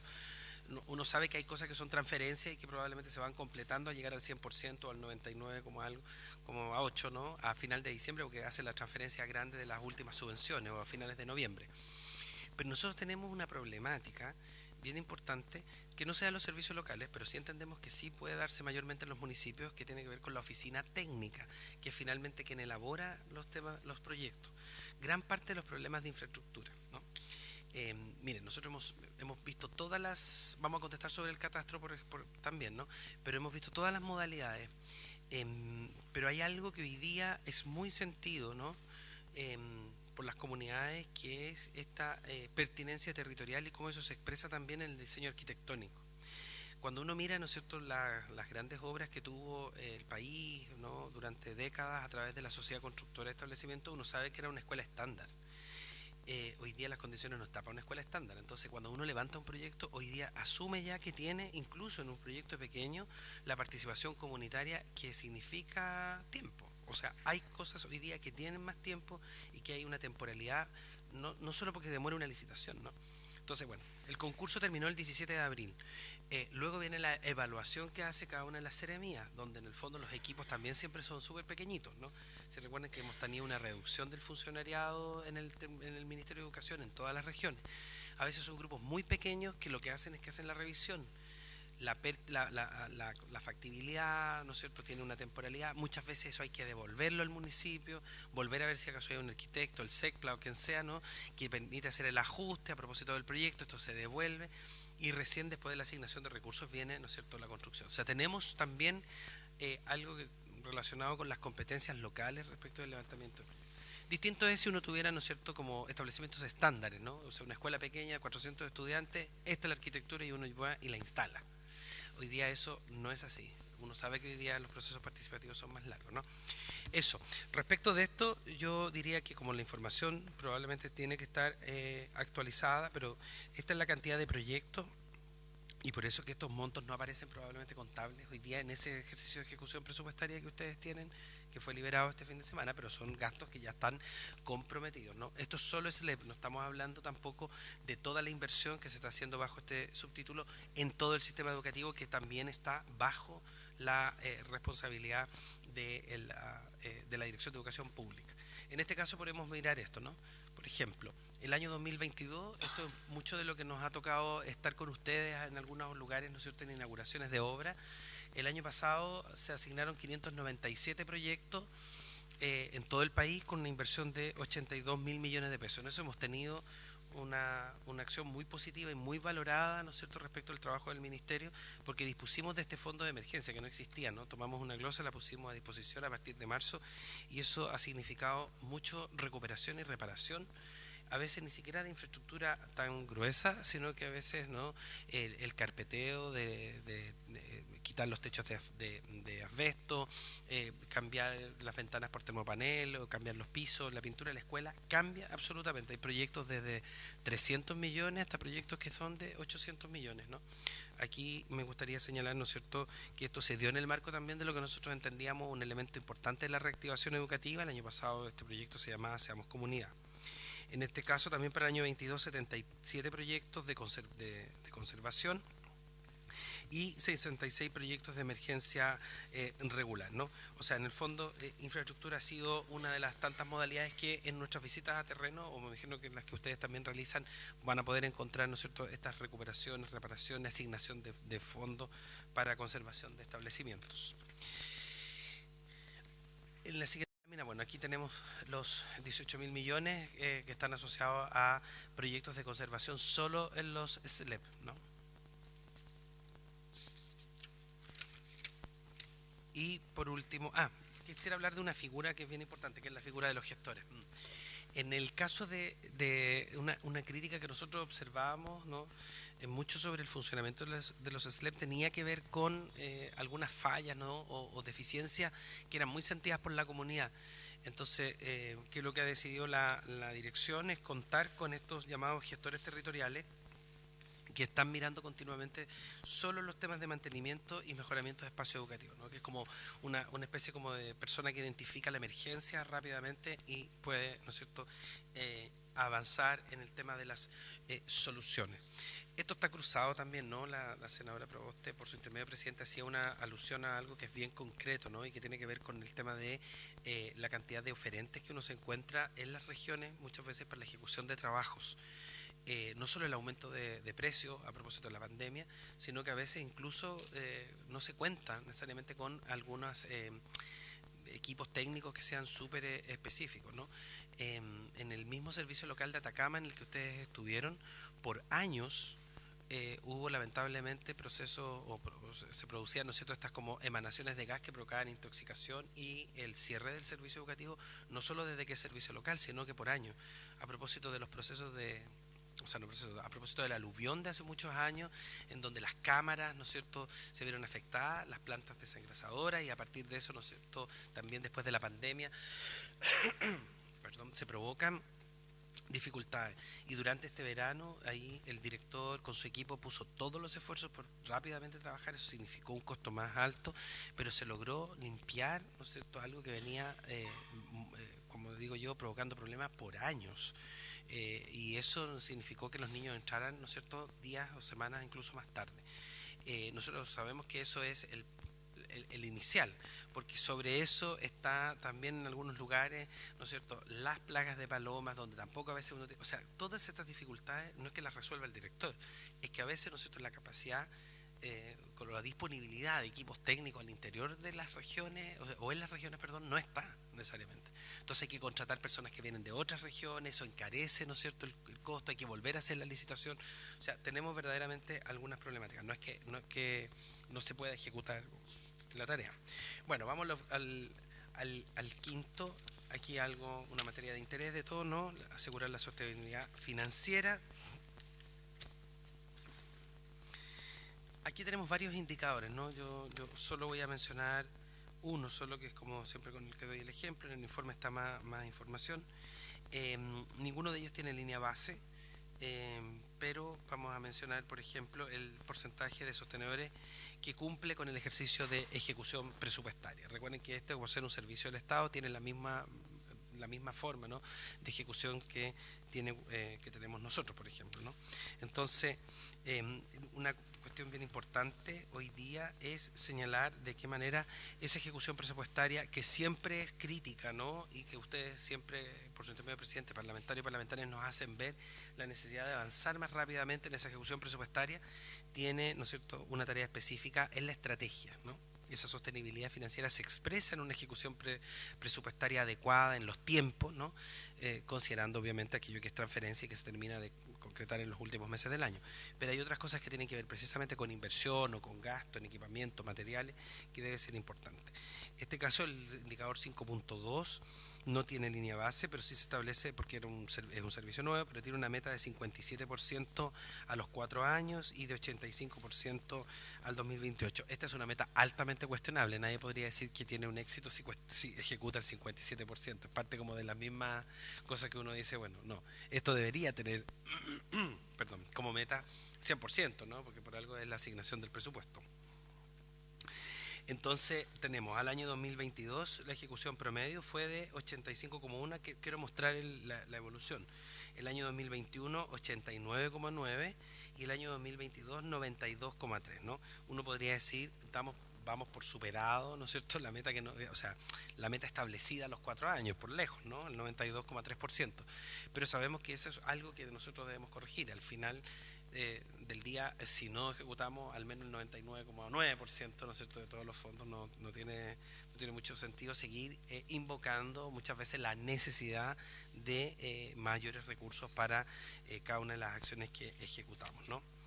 En el caso de la lámina siguiente podemos mirar, ¿no?, los servicios locales que han logrado la incorporación de fondos externos. No son muchos comparativamente, pero podemos, por ejemplo, mirar 172 millones, ¿no? Esto tiene que ver fundamentalmente con la alianza público-privada. Un desafío que tienen los servicios locales de educación pública, si bien, como hemos señalado, hay una clave territorial que es importante y además órganos, ¿no?, que permiten una gobernanza bien amplia, como los consejos directivos, ¿no? Sabemos que hay todavía la necesidad de poder hacer una vinculación también, por ejemplo, con los sectores productivos de la región, con el mundo empresarial que está también muchas veces en los territorios, porque eso no solo fortalece el proyecto educativo y su trayectoria a propósito de temas, por ejemplo, como de educación superior y empleabilidad, sino también sabemos que eso genera condiciones distintas, ¿no es cierto?, a propósito de la necesidad de hacer algunas inversiones en particular. Por ejemplo, en este caso, el aporte de materiales para el equipamiento, por ejemplo, de una sala cowork, que está vinculado, ¿no es cierto?, a la educación técnico-profesional, de repente el mejoramiento de una implementación deportiva, que tiene que ser desarrollada de esa manera, ¿no? Entonces ahí también va a depender, esta es otra competencia que no muchas veces se puede evaluar muy claramente, que son precisamente las capacidades de vinculación, ¿no es cierto?, con el. Entonces no solo es que un director o directora de un servicio local tenga una buena relación con el rector o rectora de la universidad o del centro de formación técnica público o privado, ¿no es cierto?, que está en la región, sino también de poder generar otro tipo de relaciones con los sectores productivos, con las organizaciones de la sociedad civil, que también pueden hacer un aporte que no solo se mide en pesos, ¿no? También hay otras cosas que son fundamentales para poder trabajar, ¿no es cierto?, en ideas o acciones de mejoramiento. En la siguiente lámina podemos ver los temas de FAEB. Aquí había por ejemplo, en el caso del FAEB a los municipios, en el año 21 tuvimos una ejecución también similar, 99,8, la misma ejecución, pero eran 119.000 millones, en el caso del año 22 son 80.000 millones, ¿no? En el caso del FAEB a los SLEP, 30.000 millones, y en este caso del año 22 también 30.000 millones, ejecución que es vigente. Es parte de lo que se nos señala precisamente en el informe que ustedes nos daban cuenta. Ahí está abajo, ¿no es cierto? Yo tampoco veo la de allá, por si acaso. Pero está, ¿no es cierto?, la definición respecto de cada una de las áreas de gasto, ¿no? Mejoramiento de adquisición de equipo, mejoramiento de la gestión y las capacidades, la conservación de los inmuebles, o sea, cada una, ¿no es cierto?, de esas áreas que están, obviamente, que son componentes de cada uno de estos fondos de apoyo. De esto quizás en nuestra próxima sesión, ya que ustedes lo han anunciado previamente, probablemente muchas de las preguntas que van a surgir que tienen relación con lo financiero es donde vamos a tener que hacer la actualización considerando el informe financiero. Bueno, aquí está el fortalecimiento de las capacidades, que es la iniciativa con la que queremos nosotros impulsar a cada uno de los servicios locales. Más de 500 funcionarios de nuestros SLEP participaron en instancias de capacitación cubriendo distintas áreas, ¿no?, como por ejemplo el sistema de contabilidad general, la contabilización y marco legal, los temas, ¿no es cierto?, asociados a SICFE, cierre contable mensual, los temas de conciliaciones bancarias. Son todos temas que son muy propios de la administración pública, pero que creemos necesario fortalecer, porque no necesariamente todos los quienes integran los SLEP vienen del mundo público, por lo tanto aquí también hay un gran desafío. Y finalmente los indicadores de fines, que eran estos 7 indicadores que nosotros colocábamos al final, que están más relacionados, ¿no es cierto?, con no con los 5 objetivos, sino aquellos de fines. Aquí hay varios, yo solo quisiera compartir algunos, ¿no? Por ejemplo, un tema importante para nosotros es cómo se fortalece la educación media técnico-profesional, y eso se expresa, ¿no es cierto?, en las tasas de titulación. Siempre ha sido así, ¿no? Entonces, en el caso, ¿no es cierto?, del indicador F5, nosotros tenemos como meta para el año 2018 67%, y para los 4 años un 79%. Esta es una meta que para nosotros hoy día es un pendiente importante, ¿no? Nuestras tasas de titulación en los servicios locales de educación pública es más baja de aquello que está establecido como línea base, y si bien se acerca, ¿no es cierto?, a los promedios nacionales, sabemos que ese es un tremendo desafío, dado que esto muchas veces tiene una relación, porque sabemos que es así, ¿no?, con los sectores productivos que están en los propios territorios, ¿no?, y la de la revisión de la oferta educativa. Una gran tarea es precisamente ver cómo se rediseña muchas veces la oferta que está en cada uno de estos establecimientos, porque muchas de ellos, acuérdense, que vienen de los municipios y se reciben, ¿no es cierto?, tal como está. Pero una identificación importante que hay que hacer siempre es cuáles son los factores productivos que pueden ayudar a potenciar la educación media técnico profesional en los distintos territorios, dependiendo, ¿no es cierto?, de cuáles sean.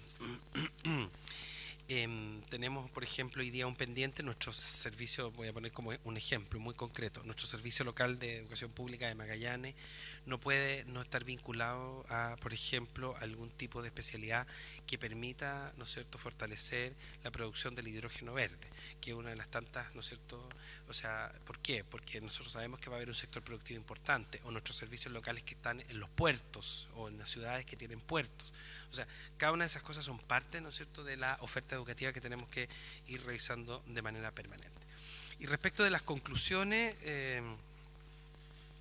yo más que una conclusión y reconociendo que existen distintas instancias que pueden aportar vinculación con centros de pensamiento, universidades, los mismos centros de liderazgo, yo diría también académicos, académicas, gente que está vinculada al mundo educativo desde distintos espacios, no, incluso como de divulgación científica, como divulgación científica de buenos estudios. Sabemos que hoy día el fortalecimiento de la educación pública para nosotros hay que plantearla como un desafío que es del país completo, ¿no? Nosotros ya hicimos este proceso, yo no estuve en sesiones pasadas, pero yo entiendo que muchos de ustedes declaran y naturalmente es muy comprensible hasta cierta disconformidad en este proyecto de ley en su minuto y en hoy día lo que es el proceso de implementación. Pero queremos también ser muy claros en que estamos absolutamente disponibles para recoger todo aquello que se señale, para hacer las conversaciones correspondientes, para mejorar nuestros equipos técnicos, para seguir buscando alternativas con financiamiento, sin financiamiento, de cómo esto mejora. Yo no podría terminar esta intervención sin reconocer el alto nivel de compromiso que tiene el director de la educación pública con esta tremenda tarea, que es hacerle ver al país que necesitamos contar con mejores espacios educativos para nuestros niños y niñas, ¿no? Nosotros solo vemos oportunidad en esto, sabemos que puede parecer muy autocomplaciente a lo mejor mi discurso en esta etapa, pero no es eso, sino más bien es poner a disposición todo el trabajo. Sabemos que hay que trabajar el doble, que hay que hacer mucho más esfuerzo porque las cosas realmente pasen, hay que estar mucho más encima de cada servicio local para que las cosas estén funcionando de manera correcta, y siempre estamos en deuda, o sea, cada una de las cosas, nosotros tenemos comunicación permanente. Ayer lamentablemente tuvimos que, como señalaba la senadora Proboste, lamentar la pérdida, ¿no es cierto?, de un estudiante, y nuestra comunicación con la subsecretaria y con el director era durante el día, bueno, ¿qué hacemos? ¿Cómo hablamos? Yo tuve la posibilidad, aprovecho también de enviar mis condolencias a esa comunidad del Liceo Tecnológico de Copiapó, lamentablemente la pérdida de un estudiante. Y rápidamente activamos, ¿no es cierto?, todo lo que estamos hoy día realizando en el Ministerio de Educación para que el programa Habilidades para la Vida tenga la posibilidad de atender o de hacer contención más comunitaria, ¿no es cierto?, a esas personas, ¿no es cierto?, esos profesionales, profesores y profesoras del liceo.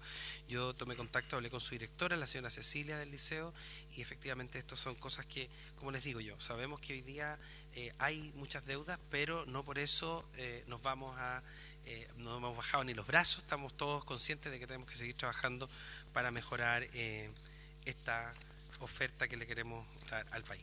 No voy a detenerme en ninguna de las conclusiones, están ahí, ustedes las pueden revisar y muy disponible para escucharles en sus intervenciones. Muchas gracias, presidente.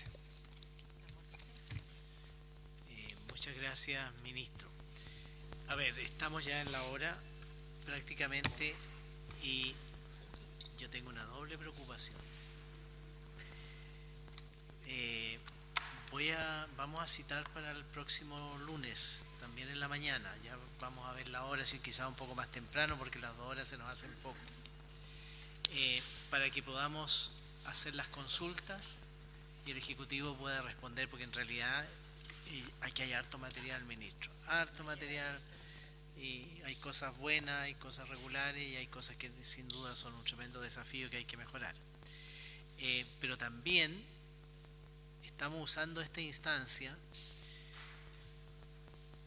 para conocer la situación de dificultades financieras que se están viviendo en los municipios, también en los servicios locales de educación, una serie de otras dificultades, como ya lo hemos conversado muchas veces. Por ejemplo, los cobros que se están haciendo a algunos municipios respecto de FAEP que fue rendido en su oportunidad y que fue observado, pero que ahora se está pidiendo la devolución de esos dineros. entendemos que pronto va a ocurrir algo parecido con CEP. Y todo esto lo que hace es ahogar más la situación que se está viviendo en muchos establecimientos. Entonces, yo quisiera que el próximo lunes, y por eso me atrevería a decir que nos convoquemos con un poco más de tiempo, ya nos pondremos de acuerdo, o alargamos un poco más el tiempo, pero creo que ese informe que comprometió la subsecretaria Alejandra Ratia lo podamos conocer, y también el informe que nos comprometió el superintendente de Educación respecto de subvención escolar preferencial. No me mire feo, superintendente. Los compromisos son compromisos.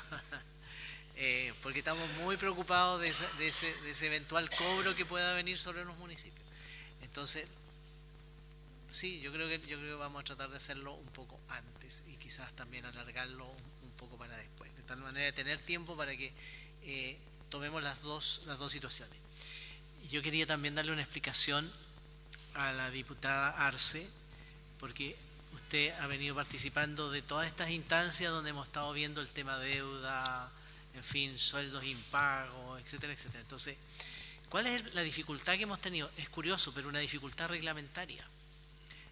Porque para que hayan sesiones conjuntas de la Comisión de Educación de la Cámara y del Senado, tiene que haber un mandato legal. En este caso, el mandato legal es por la estrategia de educación pública. O cuando la ley de presupuestos dice, mire, tal materia tiene que ser revisada o tiene que ser informada a ambas comisiones. Pero en este caso concreto, como es algo más bien que ha sido consecuencia de lo que hemos ido conociendo, no tenemos un mandato legal.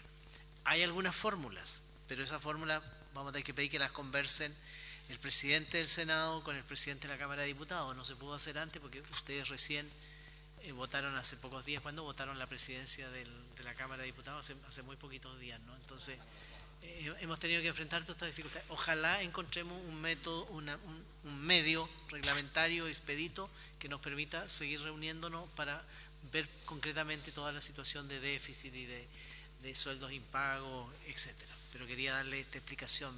Mientras tanto, mientras no tengamos esa solución reglamentaria, vamos a usar esta instancia para poder ir informándonos. Senadora Carmen Gloria. Primero agradecer las exposiciones y completamente de acuerdo con nuestro presidente que hoy día no es el momento de preguntas, tenemos que analizar es muchas cosas, es mucha información, si a eso la vinculamos con los temas presupuestarios es harto que consultar. Pero yo quería consultarle, ministro, básicamente por el tema de la salud mental. En la región de la Araucanía han fallecido varios niños en estos últimos 2 años, mayoría jóvenes, y yo entiendo que hay programas, pero pareciera que la situación después del COVID se fue complejizando. Y todos, yo creo que nadie está, digamos, ajeno a que, sobre todo, la psiquiatría como especialidad médica no es algo abundante tampoco y de alto costo, pero sobre todo en la región nuestra hay muy pocos especialistas. Entonces, hay algunas fundaciones que quizás pudieran ayudarnos, pero creo que el tema es muy delicado. Yo estuve en un establecimiento educacional en Traillén hace pocos meses, porque no es un tema solo que es terrible perder un niño, pero además la comunidad escolar y sobre todo los profesores. O sea, de verdad fue una de las reuniones más tristes que he tenido en mi vida. O sea, ellos quedaron muy, muy mal y es difícil recuperarse de eso, ¿no? Queda como la sensación de angustia permanente, no sé si tienen todas las herramientas para detectar. Es un tema que creo que debiéramos abordar incluso con el presupuesto del próximo año, porque son vidas humanas y jóvenes que no tuvieron las herramientas y probablemente los padres tampoco. Y como le digo, quizás aquí puede haber algo más de oferta, no lo sé. Pero al menos a nivel regional yo le aseguro que las horas son para 3, 4 meses, y si es que se puede pagar una hora privada, o sea, en lo público primero tiene que ir a un consultorio, un hospital, la derivación es súper lenta y ese tiempo es precioso para alguien que tiene muchas veces tomado una decisión que va a costarle la vida. Entonces, yo solo quería plantear el tema de la disposición nuestra, yo creo, de toda la comisión, pero realmente afecta mucho y esta niña del norte fue lo mismo. la misma situación. Así que solo eso, que en algún minuto lo abordemos, porque más allá de que lo lamentemos, es cómo nos hacemos cargo y vemos en alguna solución para detectar, prevenir y sobre todo cuando ocurre también hacer un trabajo con la comunidad escolar. Eso. Muy bien, muchas gracias. Ministro. Sí, bueno, primero totalmente disponible, ¿no?, para organizar esa mañana del próximo lunes. Nosotros vamos a tratar de traer respuesta. Yo, si se me permite, presidente, no, una sugerencia como de carácter más metodológica, a lo mejor es poder recoger a través de nuestro asesor legislativo como preguntas muy puntuales, ¿me entiendes? O sea, por ejemplo, puede ser hasta el miércoles, día lunes, martes, miércoles, puede ser como miércoles, o puede ser o jueves AM, de tal manera, ¿no es cierto?, de que el equipo pueda preparar, o así como muy concreto, vamos al calle, y vamos respondiendo cada una de las preguntas que se vayan teniendo, ¿no es cierto? Yo creo que es una buena idea, ministro. Fijémoslo para el jueves al mediodía, Jueves al enviar las mediodía. consultas, ¿les parece? Senador Espinosa, senador Sangüesa. Enviar las preguntas sobre este informe de educación pública. Del ¿Parece? informe y la presentación. Sí, de la presentación Sí. que ha hecho hoy día el ministro. Y algo que nos parece bien importante también es como cada uno tiene en sus territorios tienen servicios locales o están implementados en implementación y hay harta crítica, como poner también la crítica bien específica también, nosotros recoger eso que se nos dice, bueno, no sé, por ejemplo, el transporte escolar, el servicio local. Estoy abriendo yo en realidad en vez de cerrar, pero me parece súper justo que sea este el espacio en donde podamos debatir muy transversalmente para contar también, ¿no es cierto?, después en el futuro con su apoyo para las distintas acciones que podamos también acordar aquí de mutuo propio. Y lo segundo, solo una reflexión muy cortita, senadora, por su intermedio, presidente, ¿no? Y es, nosotros tenemos primero un conjunto de voy a decir así, como de apoyos que son de carácter universal, así que llegan a todos los establecimientos. La vía mayor, ¿no?, de apoyo siempre es en el caso de los establecimientos que cuentan con la dupla psicosocial y en otros casos, ¿no es cierto?, con los encargados de convivencia escolar. También todos los programas que están asociados, por ejemplo, a prevención del suicidio, que no son nuestros, sino que son más bien antiguos, algunos que vienen de mucho tiempo, cuentan con recursos manuales y todo. Pero la gran problemática que nosotros observamos es que efectivamente esto, así como en algún minuto, por ejemplo, es la implementación de la misma ley TEA, o sea, todos los temas que tienen que ver con la interacción al interior de las salas de clase, hoy día están siendo un tremendo desafío para el profesorado, porque son muchos flancos, ¿no? O sea, como que en el fondo está la salud mental, entonces nosotros creemos que una tarea importante es como uno, vamos a decir, descomprime el sistema y le permite, ¿no es cierto?, al profesorado hacer la reflexión correspondiente. No es solo el diseño de un programa o de un plan o de una intervención, sino que también es la posibilidad que la propia comunidad pueda definir cuáles son sus cursos de acción. Y lo segundo, que es una atención no siempre permanente a propósito de nuestros programas HPB en el marco de reactivación educativa, A Convivir se Aprende, y otros programas que incluso los propios establecimientos han ido financiando vía uso de FAEP cuando está disponible, o esencialmente de subvención escolar preferencial, que permite precisamente hacer de manera autónoma la definición de aquel gasto que se quiere utilizar para la mejora.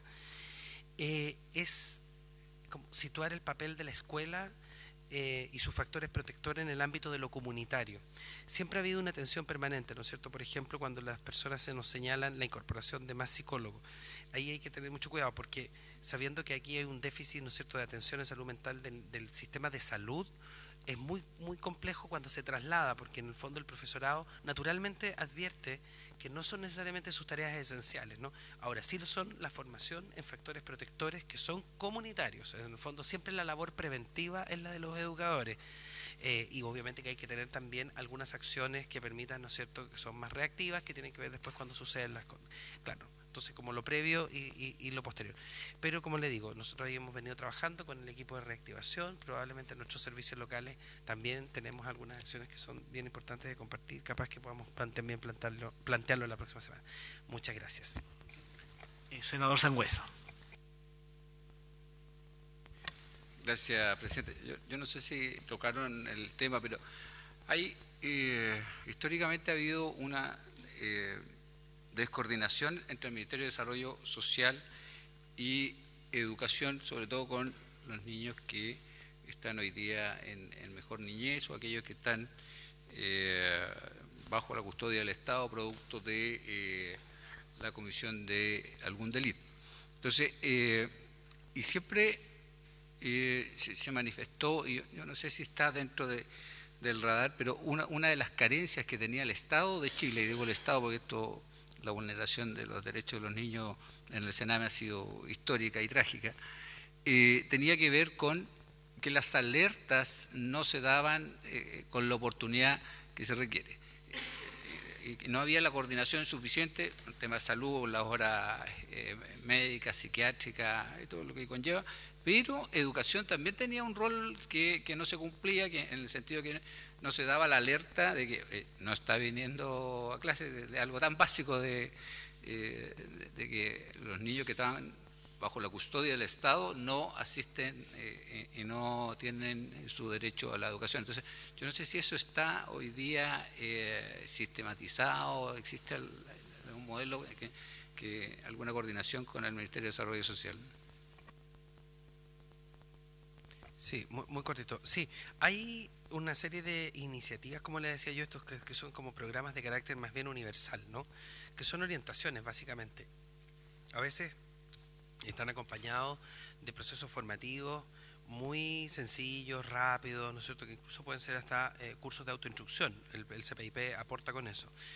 En el caso particular, respecto de los temas asociados a suicidio, lo que hoy día está vigente es una iniciativa, nunca me acuerdo bien, parece de una división del Ministerio del Interior, me parece que era pero que hay un manual que el que se venía trabajando por años, no sé si es Interior o puede ser, pero no era salud, es que no era salud finalmente, parece que estaba validado por salud, pero era otra repartición que es el que nos ha permitido, pero se los puedo compartir incluso, ¿no? Que se tiene un manual y tiene asociado una serie de indicaciones, instrucciones, ¿no es cierto?, respecto de cómo acompañar situaciones, pero tienen que ver no necesariamente como con prevención, sino que como hacerse cargo en el fondo de cuando el fenómeno ocurre también, ¿no? Nosotros hemos tenido harta vinculación también con dos... sí, claro, como en el fondo como la acción más reactiva, la contención posterior. Y nosotros hemos contado al menos con dos vinculaciones, ¿no? Sin financiamiento, por si acaso. Uno es con la Fundación Samer, que son los padres de Katy Vinter, que lamentablemente una joven que se quitó la vida, ¿no es cierto?, en un colegio de Santiago, y también con siempre se me olvida, el psiquiatra Alberto Larraín también, que también tiene una línea de trabajo y todo, ¿no?, que es el de Procultura. Nosotros con ambos, no tenemos ni un fondo por si acaso, ni un convenio comprometido de ningún tipo, pero hemos estado conversando porque tienen algún material a disposición que ha sido puesto también y de hecho ha habido coordinación entre cada uno de ellos en las distintas seremías, ¿no? O sea, hay iniciativas que están sucediendo en vinculación con la seremía. Y el programa más universal. Yo deduzco que, así como me lo está planteando ahora usted, senador, por su intermedio, presidente, no, salvo lo que nosotros hemos tenido como medidas universales. Pero de todas formas, para la próxima sesión podemos tener también un reporte de eso, ¿ya? Muy bien.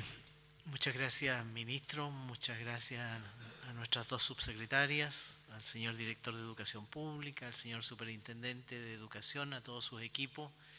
Quiero agradecer al diputado Rey, al diputado Bobadilla, al diputado Cornejo, a la diputada Plasencia, al diputado Schubert, al diputado Rivas, a la diputada Schneider, al diputado Carreño, Camaño, y a la diputada Mónica Arce. Gracias por su asistencia a la sesión. Por supuesto, agradecer al senador Espinosa, al senador Sangüesa, a la senadora Carmen Gloria, a la senadora Yasna, a todos, muchísimas gracias. Y por haberse cumplido el propósito de la sesión, esta se levanta. Vamos a convocar el próximo lunes a partir de las 10:30.